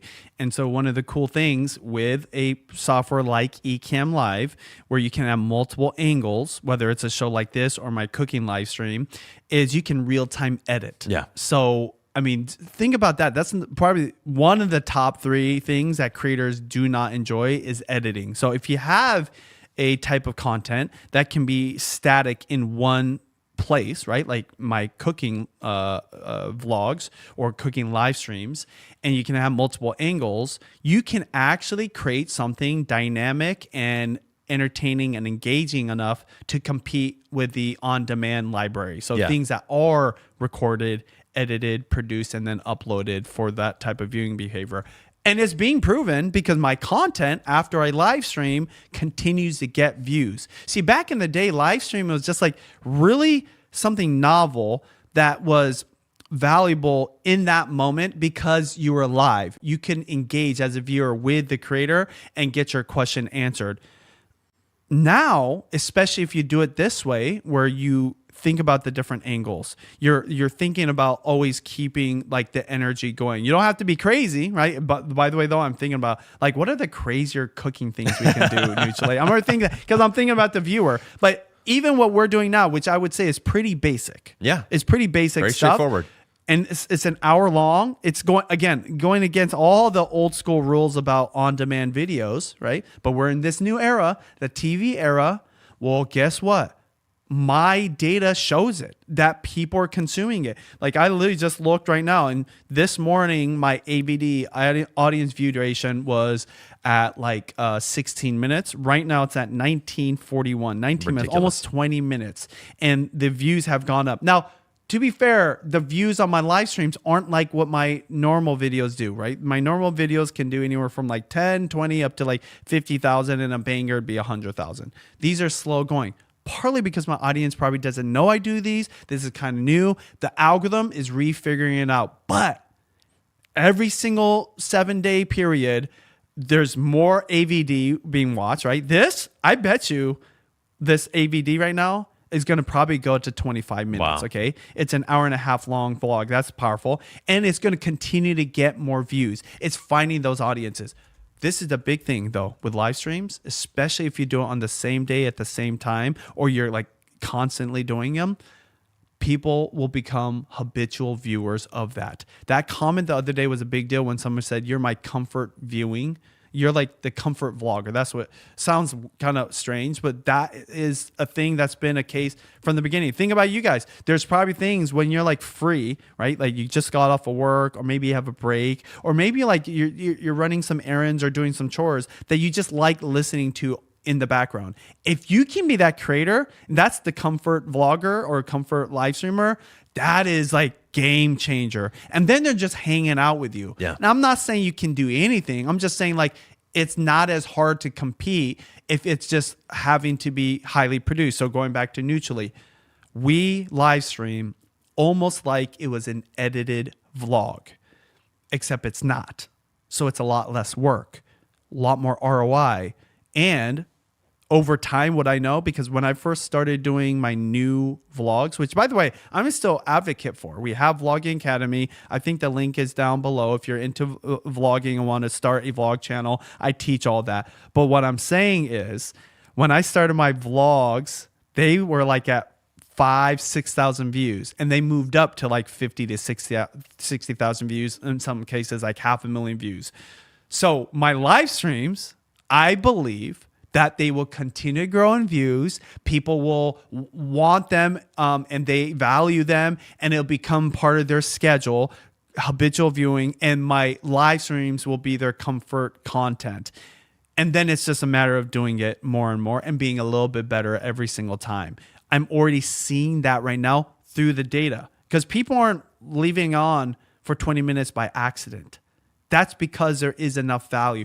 I might be the value. I don't know, right? Like I try to be pretty humble about this. Like, I'm so entertaining. Like I'm not. Like I'm not like this like super chef, but I'm consistently doing it. And also my history with my wife on It's Judy's Life or Family Vlog channel, all that comes into play. What I'm trying to say is this. Live streaming is the biggest hack for content right now. And there's never been so much ROI, return on investment, the stuff you can do, and we're using Ecamm Live to do that. Yeah, I mean, but they tell us that they think that you don't need more gear, you need a better system, and I 100% believe that, and that is exactly how we've gotten so much from these live streams that we've done. And if you're interested, you can see how it works for yourself by starting a free trial at the link in the show notes and using code BenjiTV15 for 15% off your first month. Thank you so much to Ecamm Live for sponsoring the show.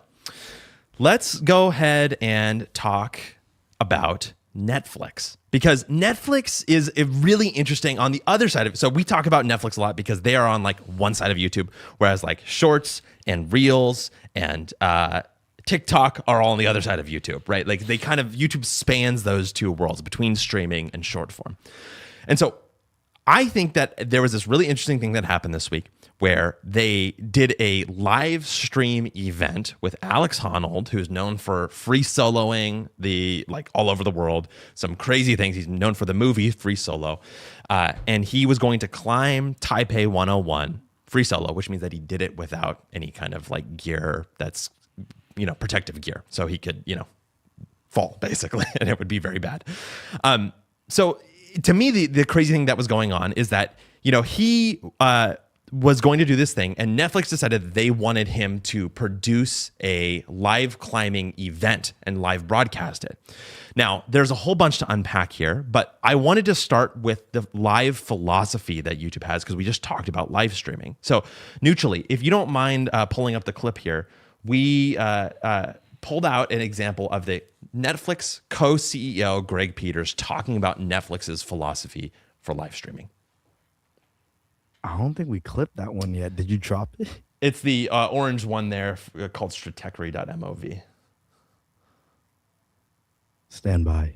Yes. Well, I can talk about a little bit more. One of the things that Netflix has done over the last couple of weeks is that the Netflix deal is moving along with Warner Brothers, right? So there are some antitrust issues that people are concerned about with them merging with Warner Brothers, buying them. And the question that everybody's asking is, who are they competing with? Hollywood? You mean Netflix buying Warner Brothers? Yeah, Netflix buying Warner Brothers. Are they competing with Hollywood? Are they competing with TV? Are they competing with other media companies, streamers, other tech companies, YouTube?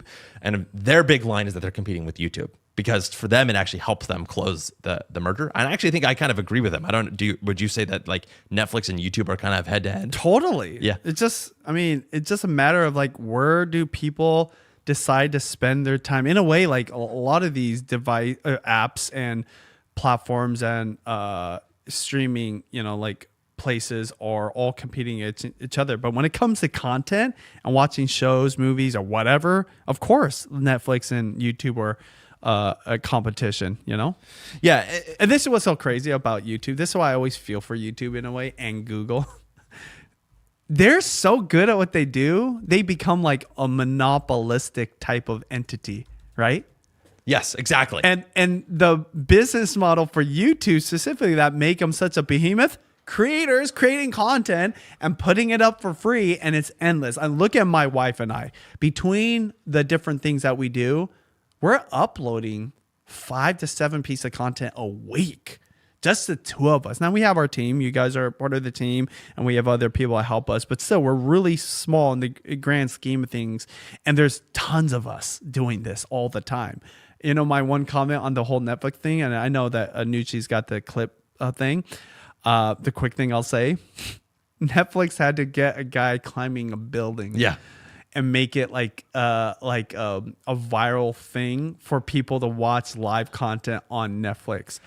I just went live in my kitchen cooking lasagna.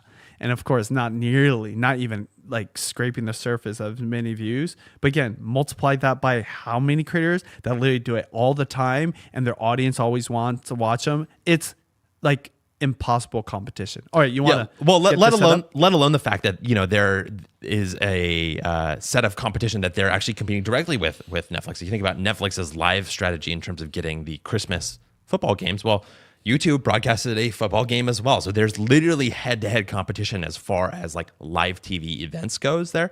But like, you bring up YouTube being almost like a monopolistic entity. I actually think that is the only thing that YouTube has as a risk if you're a creator thinking about starting on a platform. It's like, who's competing with them? I guess you could say Netflix. Like, it's like they could both kind of benefit from the perception that they're both competing with one another. I think it's actually a benefit to YouTube that Netflix is now competing against them. Yeah, and I'll just say one more thing about this side of things as far as the legal aspect goes, that Netflix's CEO, Ted Sarandos, who we're going to hear from in just a second here, is going to go before the Senate committee to defend his acquisition of Warner Brothers next month. So we're talking about in February. There's no timeline quite yet, but he's going to go and field questions about the implications of this acquisition. But I want to hear from Ted Sarandos about his live strategy because it's such an interesting take about live, and I think there's something we can learn as creators. And this from is the Netflix CEO talking about one of the two. There's two of them. Yeah, about their live streaming strategy.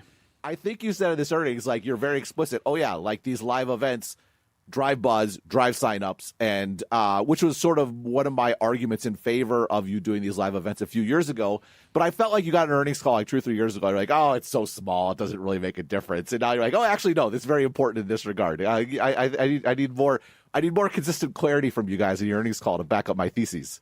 Okay, great. Well, I think we can maybe we can try and provide some of that clarity right now. So in terms of the total number of hours and the total amount of investment, live is a small fraction of our total, sort of content portfolio. So that statement is just fundamentally factually true. I think of this as sort of the cake and the icing, maybe, right? Which is, while small, it's a great complement to these other kind of things that we have, and as a portfolio, it makes up, an increasingly important part of that. So it's great to have these punctuated moments. They do drive, acquisition, but to be clear, they're not driving a majority of acquisition. So if you were to say, in terms of the materiality of the business, it's the amount of acquisition relative to the time is very, very high, but it's just a very amount of time. That's exactly right. That's a very good way to describe it. So, but has that been a shift of you recognizing that, or did you always recognize it, and now you're just trying to talk more explicitly about that? No, I mean, I think we had a thesis that was going to be the way that live would work the business, but now we're seeing it in practice, right? And oftentimes we go from like, okay, this is the hypothesis. We're starting to see sort of confirmatory data points, and then the next step you get to is you're actually building, sort of the model for like what does that value look like, and that model looks different for a live event than it would look like for a returning season. So he goes on to basically say that, the live is a unusual beast for Netflix in a particular kind of way. I think part of that is because they don't fully understand it quite yet. And it's kind of what he's saying about building out the model. But the two things that stood out to me about that clip were that he talked about it in terms of the icing on the cake, which the cake is the rest of the content on the platform. But also, importantly, which speaks to some of the themes of this episode, the value relative to the amount of time that they spend on the production of those things, that it helps them with more acquisition disproportionately based off of the amount of time that they spend versus producing something like a Stranger Things episode. Oh, yeah. Which is exactly what we've been talking about this whole time. What you're saying is for them to produce Stranger Things can cost millions upon millions, maybe tens of millions of dollars. Exactly. Versus how much did that and if you think about per episode, right, that's like an hour long or whatever, and say that costs $5 million versus when they did this guy climbing up the tower, if it even cost $3 million, that's still $2 million less. And did it get as much attention? And more importantly, did it keep them on the platform longer? Because, right now my favorite show is Landman. Okay? Yes. My wife and I. But guess what? I think it just ended like the second season. Oh, okay. But we were at the point where we're waiting every single Sunday. Problem with that is this. Once the episode's done, we're finished watching it, we have nothing else to watch. So sometimes, guess what we do?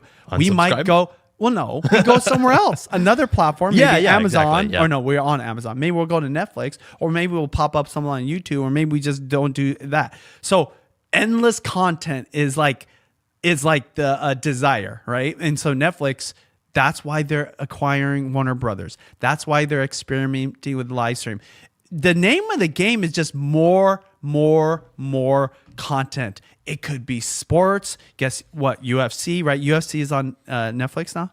I think that there are portions of it. Otherwise, it might be on Paramount. I don't remember. Paramount, exactly but which one. Paramount, Yeah. UFC. Paramount, right? You know, there's a whole like story about how much ads people are watching on UFC now. Oh, I didn't know like that. it's becoming a meme. They're watching way more ads than before. Okay, that's a whole nother story. But still, they need more content. While over here, YouTube's been doing this for like 20 years. Like just like it's endless. Like the thing that cost them the most in the very beginning is now like what's most valuable about them. Interesting. The ability to let people just upload whatever they want is their biggest strength. Yeah. Cost a lot in the beginning, but it was like one of the greatest investments of all time, arguably, when you just think about the numbers of this. Totally. It's like literally deciding, I'm going to go to Alaska, even though it's cold and snowy and tons of mountains. No one really wants to live there except, you know, the Inuit people, respect to the Eskimos and everyone up there. But I'm saying, like, you decide to go there and bam, you stick like, you know, like you stick a little drill in there. It's like, let's see if there's something valuable. Boom, oil that is just paying billions of dollars. That's YouTube's version when it comes to content. And that's what all these other platforms, including Netflix, are trying to find their gushing geyser of endless content. YouTube, and all they got to do is keep it up. They don't have to do anything extra better. Yes. Right? They just have to. And this is why if they ever pull back on like serving creators or connecting with creators or putting on creator events, I always think is not a smart move, because that was part of the appeal of it. Like there's always this like almost like not just aspiration to be a YouTuber, but aspiration to be part of YouTube, part of that community, Yeah. get invited to things. Oh, I agree with you. VidCon, I mean, you could say YouTube built VidCon, I believe, right? I think social Oh, it media was totally part did. of it. Yeah. Well, when you went to VidCon as a creator, you always wanted to go to the YouTube stuff. Now, Instagram always did some things. TikTok's got big parties. But the YouTube one, because they were partly the flagship sponsor, was always the biggest. That party was always the biggest. So that culture of, you know, like want to be part of that, don't lose that, because that's part of like the, you know, like equation, the greater equation. Netflix doesn't have that at all, right? Yes. Like you might go to like a Netflix red party, but you're not going to like some like, you know, the celebrities don't want to hang out with each other except at the award shows, right? They're not like doing these creator conventions or these celebrity conventions. So it's just a whole different game, though they're competing for the same thing, which is people's attention, and YouTube just dominating. Yeah, and I think to me right there, right, it is, and again, from a creator's perspective, I think there are things you can learn from these bigger platforms actually and apply them to your own thing, right? They talk about how the live streams are a complement to their on-demand stuff, right? And I think that you could learn from that as well. If you do a lot of on-demand stuff, you're creating just good old-fashioned uploads to YouTube, well, guess what? You could do a live once a month. And guess what? That is actually what they say later in the interview. I unfortunately didn't clip that part, but they talk about how their strategy is to stream one important live event per month. Why is that? Because your subscription renews every month. So it keeps you on the platform. Yeah, will people keep their Netflix subscription for that live thing? I don't think so. Well, they do say that some of them are, and you know, one of the examples that they gave is for the WWE, right? When they acquired rights to certain, I forget, it's like Monday Night Raw or something like that. Okay. They said that they're doing that so they can keep retention for Who's doing that? Who's doing I think that? it's Netflix, Oh, right? Netflix has Monday Night Raw? I think so. I think it is. But anyway, they're using live as both an acquisition tool and as a retention tool. And I think that creators can kind of do that as well to some degree. Of course, your ability to do that is exactly what you said. Much broader, because you can upload videos and do that as well. And the algorithm will take care of some of that as long as you're creating good content for your audience. Any final thoughts about live and Netflix? Just do it. Look, Netflix is doing it, right? And of course, theirs is like at a whole nother level. That's what's so cool, though. I think Neil said it. He's like, you never know who's going to be the biggest creator, and they're probably starting today and 5 years from now. I think the way that we were uploading these like amateur hour home videos in 2008 that led to us becoming full-time creators and my wife becoming one of the biggest mom vloggers of all time is starting right now with people just live streaming the way I am. I'm not saying I'm going to be that person, but that's why I'm doing it, because I kind of see this happening. Yeah, planting the seeds. Totally planting the seeds. And there's people just like literally like streaming themselves in their office and just talking about different subjects and topics, and some guys are doing crazy stuff. I've seen like them have like 3,000 concurrent viewers. So it's all happening right now because, again, what's crazy, this whole conversation started with AI. Yeah. The danger of AI, the reality of AI, whether it's good or bad, it's just lots of competition for all creators, and it's just more content competing against your content. Well, with live streaming, in terms of Netflix, they're not thinking about AI. They're just purely thinking about more content for people to consume, a way to retain people and keep people on the platform, right? So if you're able to live stream right now and adds value to your audience, right? It doesn't have to be millions like Netflix. It could just be like 100 per week or 1,000 per week. It grows if you get better and better. Well, then you know what? YouTube's going to love that. Yeah. YouTube's trying to push live. Yep. Neil Mohan kind of talks about this. And people probably will want more live because it's more real life, because they're tired. Just like people got tired of the brain rot that TikTok had and they wanted vlogs. I actually think people are going to get tired of AI slop and want just real content. Live streaming is the most real you can be because it's unscripted. You see all the mistakes, whatever, there's just no mess up. When I burn something, you see it, right? And so I think that to me, the signal for a beginner, but especially a creator, is if Netflix and YouTube, and part of the most valuable type of content is live, then you as a creator doing a live stream probably is a good idea. Yeah, I mean, one of the biggest pieces, one of the biggest components and tools that you use for both your live streams and your vlogs is your DJI Osmo. And we talk a lot about Osmo rumors and the new Osmo gear on this show. And guess what happened this week? A new photo of the Osmo Pocket 4 retail box and quick start card appeared, which kind of, I think, shows us that DJI is getting ready to start shipping these things in the next couple of months.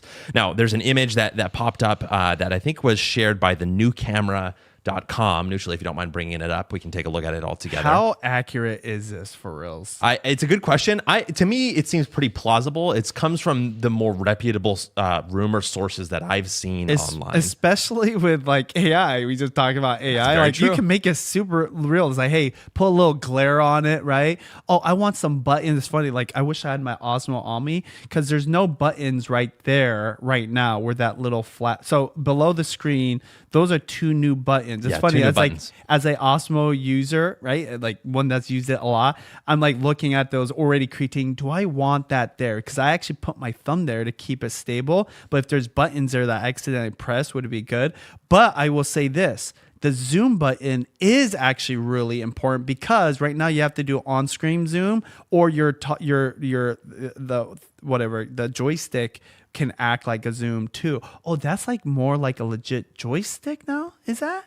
Yeah, it might be. And I think that a lot of it is just adding those common controls as physical buttons that people are using. But okay. And what's funny is if this is a final form factor, I think the opportunity is to buy the DJI Osmo 3. Interesting. Because shout out to Doc, right? Doc Rock from Ecamm. He was saying, it's going to be like a 1-inch sensor, so it's going to be a higher quality, great for low light. Amazing. And if you want the top of the line, you can afford it totally. But there's nothing on here that is going to be so groundbreaking that the older version isn't going to be good for 90% of people. And guess what? Me and Judy proved that with the Canon G7X. We still use the Mark II. We're on Mark III right now, right?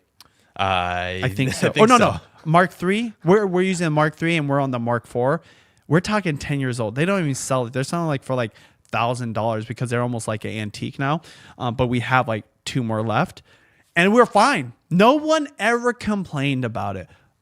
And if it's that, and we'll see what are the functions, I'm telling you, DJI Osmo is the greatest camera. Well, maybe one of the greatest cameras of all time, period. Not just vlogging camera. Because now I'm using it for my live streams. It's incredible. Neutrally is working the gimbal. Like, it's nuts. It's freaking nuts. And totally. It's an all-in-one. Osmo phone. I'm excited for it. I would love to play for it. I wish DJI would send me that. Yeah, and actually, the other thing that kind of came up is that there was another image that was floating around as a part of that newcamera.com report where they talked about some of those Functions? not necessarily the functions, but the features and the specs that you were talking about as well. Yeah, there was a 1-inch sensor on there optimized for low light. There was video recording at 4K 120, etc. Stabilization, 3x gimbal. A lot of it is actually exactly the same as the Osmo Pocket 3. In fact, I think the Pocket 3 already has a 1-inch sensor, is what I was looking up before the show. Oh. So a lot of the specs aren't the same, and a lot of the changes seem to be around the actual just form factor of the thing. Maybe little tweaks here and there in terms of the design overall. So like I'm with you 100%. To me, it makes a lot of sense to take advantage and get the cheaper item. If they sell it, yeah, and it's cheaper for sure. And the report there also said that they think that we're going to get this in February or March of 2026. But there has been that other rumor that's been floating around about the Pocket 4 Pro, as they're saying. Pocket 4 Pro. Okay. Yeah, and so there's more uncertainty about this. It seems like it's going to be launched later, but there were a couple of independent reports last week that showed images of that Pocket 4 Pro. We talked about the rumors way long ago. I think it was like a month and a half ago on this show, with that dual camera array where there's one above, one below, or one to the side and one to the other side. And the idea is that you would have the Pocket 4 and Pocket 4 Pro, and that the Pocket 4 Pro would be a lot of the ability to get optical zoom rather than using that digital zoom, which I know is important to you. Yeah. Now that's a whole nother ball game, because that's glass potentially, right? Glass being the lens, the actual camera itself. If that's bigger, we'll just have to see. Again, for me, if I don't see any like real tangible benefit immediately, I may still buy the Osmo 3, even though I'm a super user. I use it. I want to compete. Who uses it more than me? I don't know. I literally use it every single day. I'm uploading 5 to 7 pieces of content a week with the Osmo. Okay, You're live streaming it with it. I'm several live times a streaming week. with it. It's a workhorse. That's another crazy thing too, because back in the day, going back to live streaming being difficult, back in the day, even with cameras I have that are $5,000, the cameras get hot. Yeah. Sometimes I just touch it just to see. I was like, I wonder how hot I got this camera. After 3 hours, neutrally, I'm telling you, it's almost never hot. It's crazy. It might be warm. So it's ridiculous.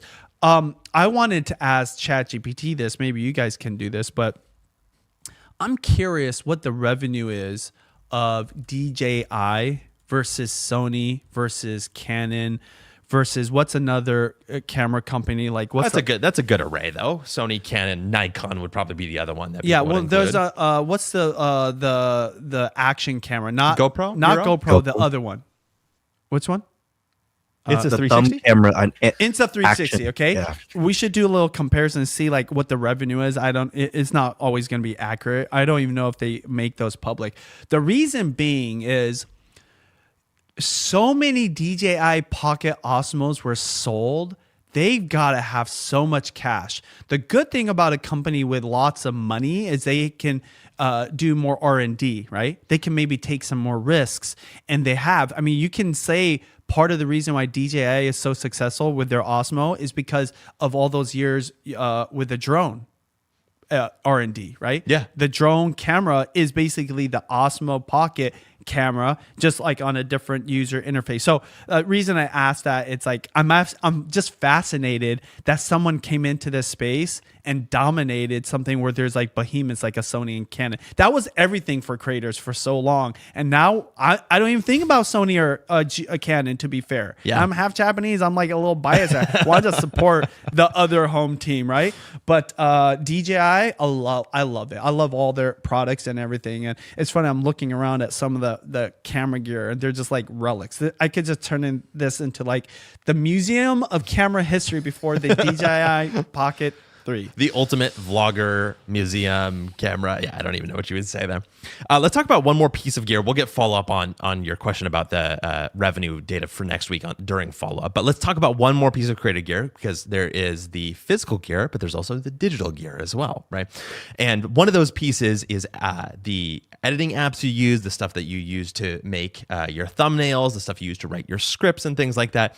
And I wanted to talk a little bit about Apple Creator Studio. Did you guys hear about this news the other week? I saw a post that now Apple Creator Studio will potentially, encompass many different apps, and it's like one price, like a subscription price or something. Yeah, let me read from their press release, which says Apple today unveiled Apple Creator Studio, a groundbreaking collection of powerful creative apps designed to put studio-grade power into the hands of everyone, building on the essential role Mac, iPad, and iPhone play in the lives of millions of creators around the world.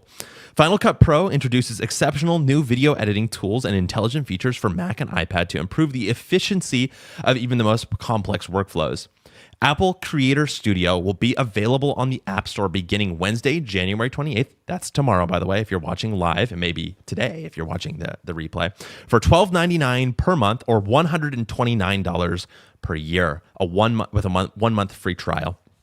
It includes access to Final Cut Pro, Logic Pro, and Pixelmator Pro on Mac and iPad, Motion, Compressor, and MainStage on Mac, and intelligent features and premium content for Keynote, Pages, Numbers, and later Freeform for iPhone, iPad, and Mac. College students and educators can subscribe for $2.99 per month or $29.99 per year. Alternatively, users can also choose to purchase the Mac versions of Final Cut Pro, Pixelmator Pro, Logic Pro, Motion, Compressor, and MainStage individually as a one-time purchase on the Mac App Store. So, in short, Apple Creator Studio is a bundle of all of their creative apps that I think is positioned to compete directly with Adobe's subscription product. And so, to me, the question is, A, what are creators actually using to edit their videos and to do all of this creative work that they do? And B, how does the price compare between the Adobe suite and now the Apple suite of creator things? But I'm curious about your initial reactions to the idea of Apple Creator Studio, whether it's appealing. I already had creators sending this to me. Oh, so it's making a wave. Definitely, because, I don't even know how much it costs. We just pay for it because Final Cut Pro is the app that we use. Is Final Cut Pro in this package? It is, yeah. Okay. So if you don't know, when people first start making content and they have an Apple computer, you get this thing called iMovie. It's free. Everyone could use it. It's pretty capable for, I want to say, like 60% of creators, 50%, definitely beginners. But the upgrade is Final Cut Pro. It's the greatest editing tool I personally know, and they make like full length, like Hollywood movies with it, okay? So it's a proven system for the beginner as well as like the pros. But it costs a lot. I think that we were paying maybe at least $120 a year for it. I don't know. Maybe you can look it up. Actually, it's crazy. So this is the thing, is that before it was, and maybe you had purchased it through a different means, but I think initially it was like $800 to just purchase outright. And so it was really high bar. I didn't buy it. I bought it when it was like $120 a year. Oh, I didn't even know that was an option back then. Well, I don't remember paying $800 outright. And we used it since like 2012. Yeah, and because I remember at that time, I didn't buy it because I didn't have the money to buy Final Cut Pro. So I was editing whatever I could on iMovie. Yeah. At the time. So okay, fast forward to now, regardless of what the price is, this is a screaming deal. Yeah. This is a screaming deal if you're using this. I think they have to do it. You know why? TikTok, you edit right on the app. Instagram edits, legit, okay? There's all these like AI video tools that are free to use, okay? And though I think that Final Cut's still relevant, my wife still uses it, right? I think my team, whoever edits for me, is using Final Cut Pro. But more and more, there's definitely competitors, DaVinci, Premiere's, Adobe. Again, people love free better than better, okay? Generally speaking. So they had to do this. It's smart for them to do it and include all these other tools because, again, it's funny. We're talking about like attention for content creators and the viewers. But again, like, where do you spend your time creating content? Yeah. If you're using all these amazing tools that I don't even use 90% of what you just mentioned, but now I could use those versus be tempted to use one of the free tools or these AI ones that are popping up, they have to, because you would better be able to explain this. A lot of startups, especially AI startups, they're starting at a loss, right? Like they're not profitable. Yeah. So they just give these tools for free to people to use. Well, if Apple costs money, like you, the kid in high school that's like, I can't afford $800, I'm going to use a free thing. they're being competed with the free stuff. So even though it's better, they have to do this. They have to do this. I think it's a great deal for creators that love Apple products and using Macs and Final Cut Pro and all these other things. I'm pumped for it. Yeah, I'm very pumped for it too. I think that the thing that was interesting to me is that they use the word creator in the product title. I think this is the first time they've ever used the word creator. They're getting super pro creator with their whole business model. I've noticed, because I think there was an emphasis of creators with the iPhone 17 Pro. Would you say? Oh, 100%. That's a huge signal to me. And the amazing thing is that I think that Apple has always had a streak of being for creators, because the fact that they started off their Macintoshes as a desktop publishing tool, that was a creative output Arguably, thing. they are the biggest creator hardware culture kind of phenomenon in our society. That, like the Apple, what do you call those? The Apple events that they have? A keynote, yeah. Yeah, the keynotes. All the creators want to go to it. And they don't get paid. No. Do they ever get flown? They do get flown out, I think. Occasionally, but I think it's extremely rare. Oh, so it's just the invite that's a big deal. I think some like international people might get flown out or whatever, but still, like going there and being there is valuable enough for you to spend money to fly yourself and to put yourself up at a hotel to be there, because It's crazy. It can create so much views for your content. So Apple is interesting to me because I've had some complaints, but I love this 17 Pro. Yeah. The fact that they're doing this creator package or whatever bundle and they're providing it for a low cost. I know it's a subscription and another one, but that's just the way things are right now. And there's a benefit to it because they're always updating it, making it better. So it's great. Yeah, and actually there are abilities to buy them as one-time purchases still. So they've covered all of the bases for everybody. Which How is much amazing. is that? I don't think they say here, and it's going to be different for every one of the think products. it's gonna be like well. each one you can each still one. buy? I like Final Cut Pro. I think was $500 the last time I checked when they were selling it in the Mac App Store. Maybe I did pay a big lump sum. It was so valuable for us that I didn't even question it. Yeah, and so I just want to read a couple of the features that are coming, because they announced some new features to Final Cut as well. And I know that it's kind of like Christmas for creators when you get new features in your editing product. So they've got transcript search on Mac and iPad, which lets you easily find the perfect sound bites and hours of footage by simply typing phrases into the search bar to see the exact or related results. So you can search through all of the audio basically and all of your footage. Wait, all of the footage that's inside Final Cut or just on your hard drive? I think in Final Cut, imported into your library. It helps you look for specific video clips that uses intelligent assist with visual search, which is their AI search inside of it. So you can say, I want to get that one shot of me in the green shirt next to the thing at the cafe. If it's uploaded. If it's inside of the Final Cut. Because, I have literally like 30 terabytes of content that I need you to help me plug in. Because, we're talking 15 years of vlogs that I could search through. Final Cut Pro for Mac and iPad also makes editing video to the rhythm of music fast and fun with beat detection, an amazing new way to see musical beats, bars, and song parts right in the project timeline. That is like game changer. If you know anything about editing to the beat of a song, it's a process. If it does that for you, New Montage Maker in Final Cut Pro for iPad lets users kickstart their edit in just seconds. Using the power of AI, Montage Maker will analyze and edit together a dynamic video based on the best visual moments within the footage, and the ability to change the pacing, cut to a music track, and intelligently reframe horizontal videos to vertical with auto crop to simplify sharing across social platforms. So crazy auto feature. And then finally, Apple Creator Studio unlocks full access to motion, a powerful motion graphics tool for creating cinematic 2D and 3D effects with intelligent features like magnetic mask, which effortlessly isolates and tracks people and objects without a green screen. It also includes compressor, which integrates Final Cut Pro and Motion to seamlessly customize output settings for distribution. So a good set of updates for Final Cut Pro as well, mostly AI driven, but for creators. Awesome. I love how I get excited and I don't even edit. And two, I'm doing more live streaming, so it's like real time edits. So there's no need to it.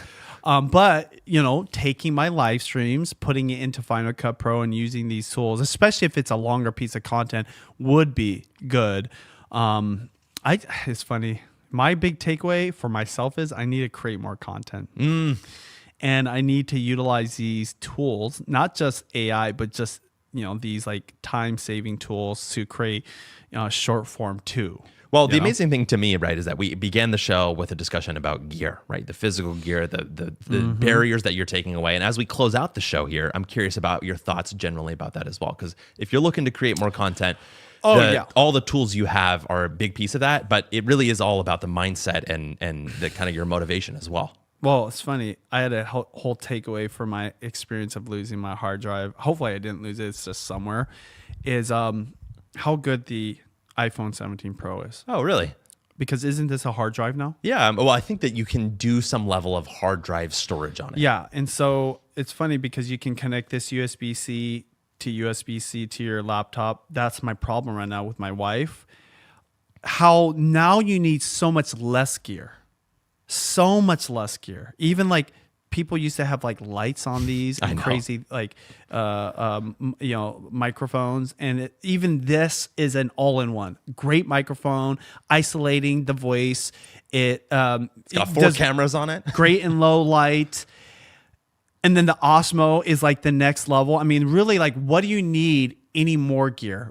More and more. Like, I can't even remember the last time I was interacting with a creator and they had a DSLR. I know of one guy we know, Alex. Yeah. I think he's using a DSLR. DSLR. I don't even remember how to say it. But that's like one out of maybe 50 creators. They're all using their phone or an Osmo. John Cortese, right, a big Seattle creator, said, man, I have this like $3,000 camera.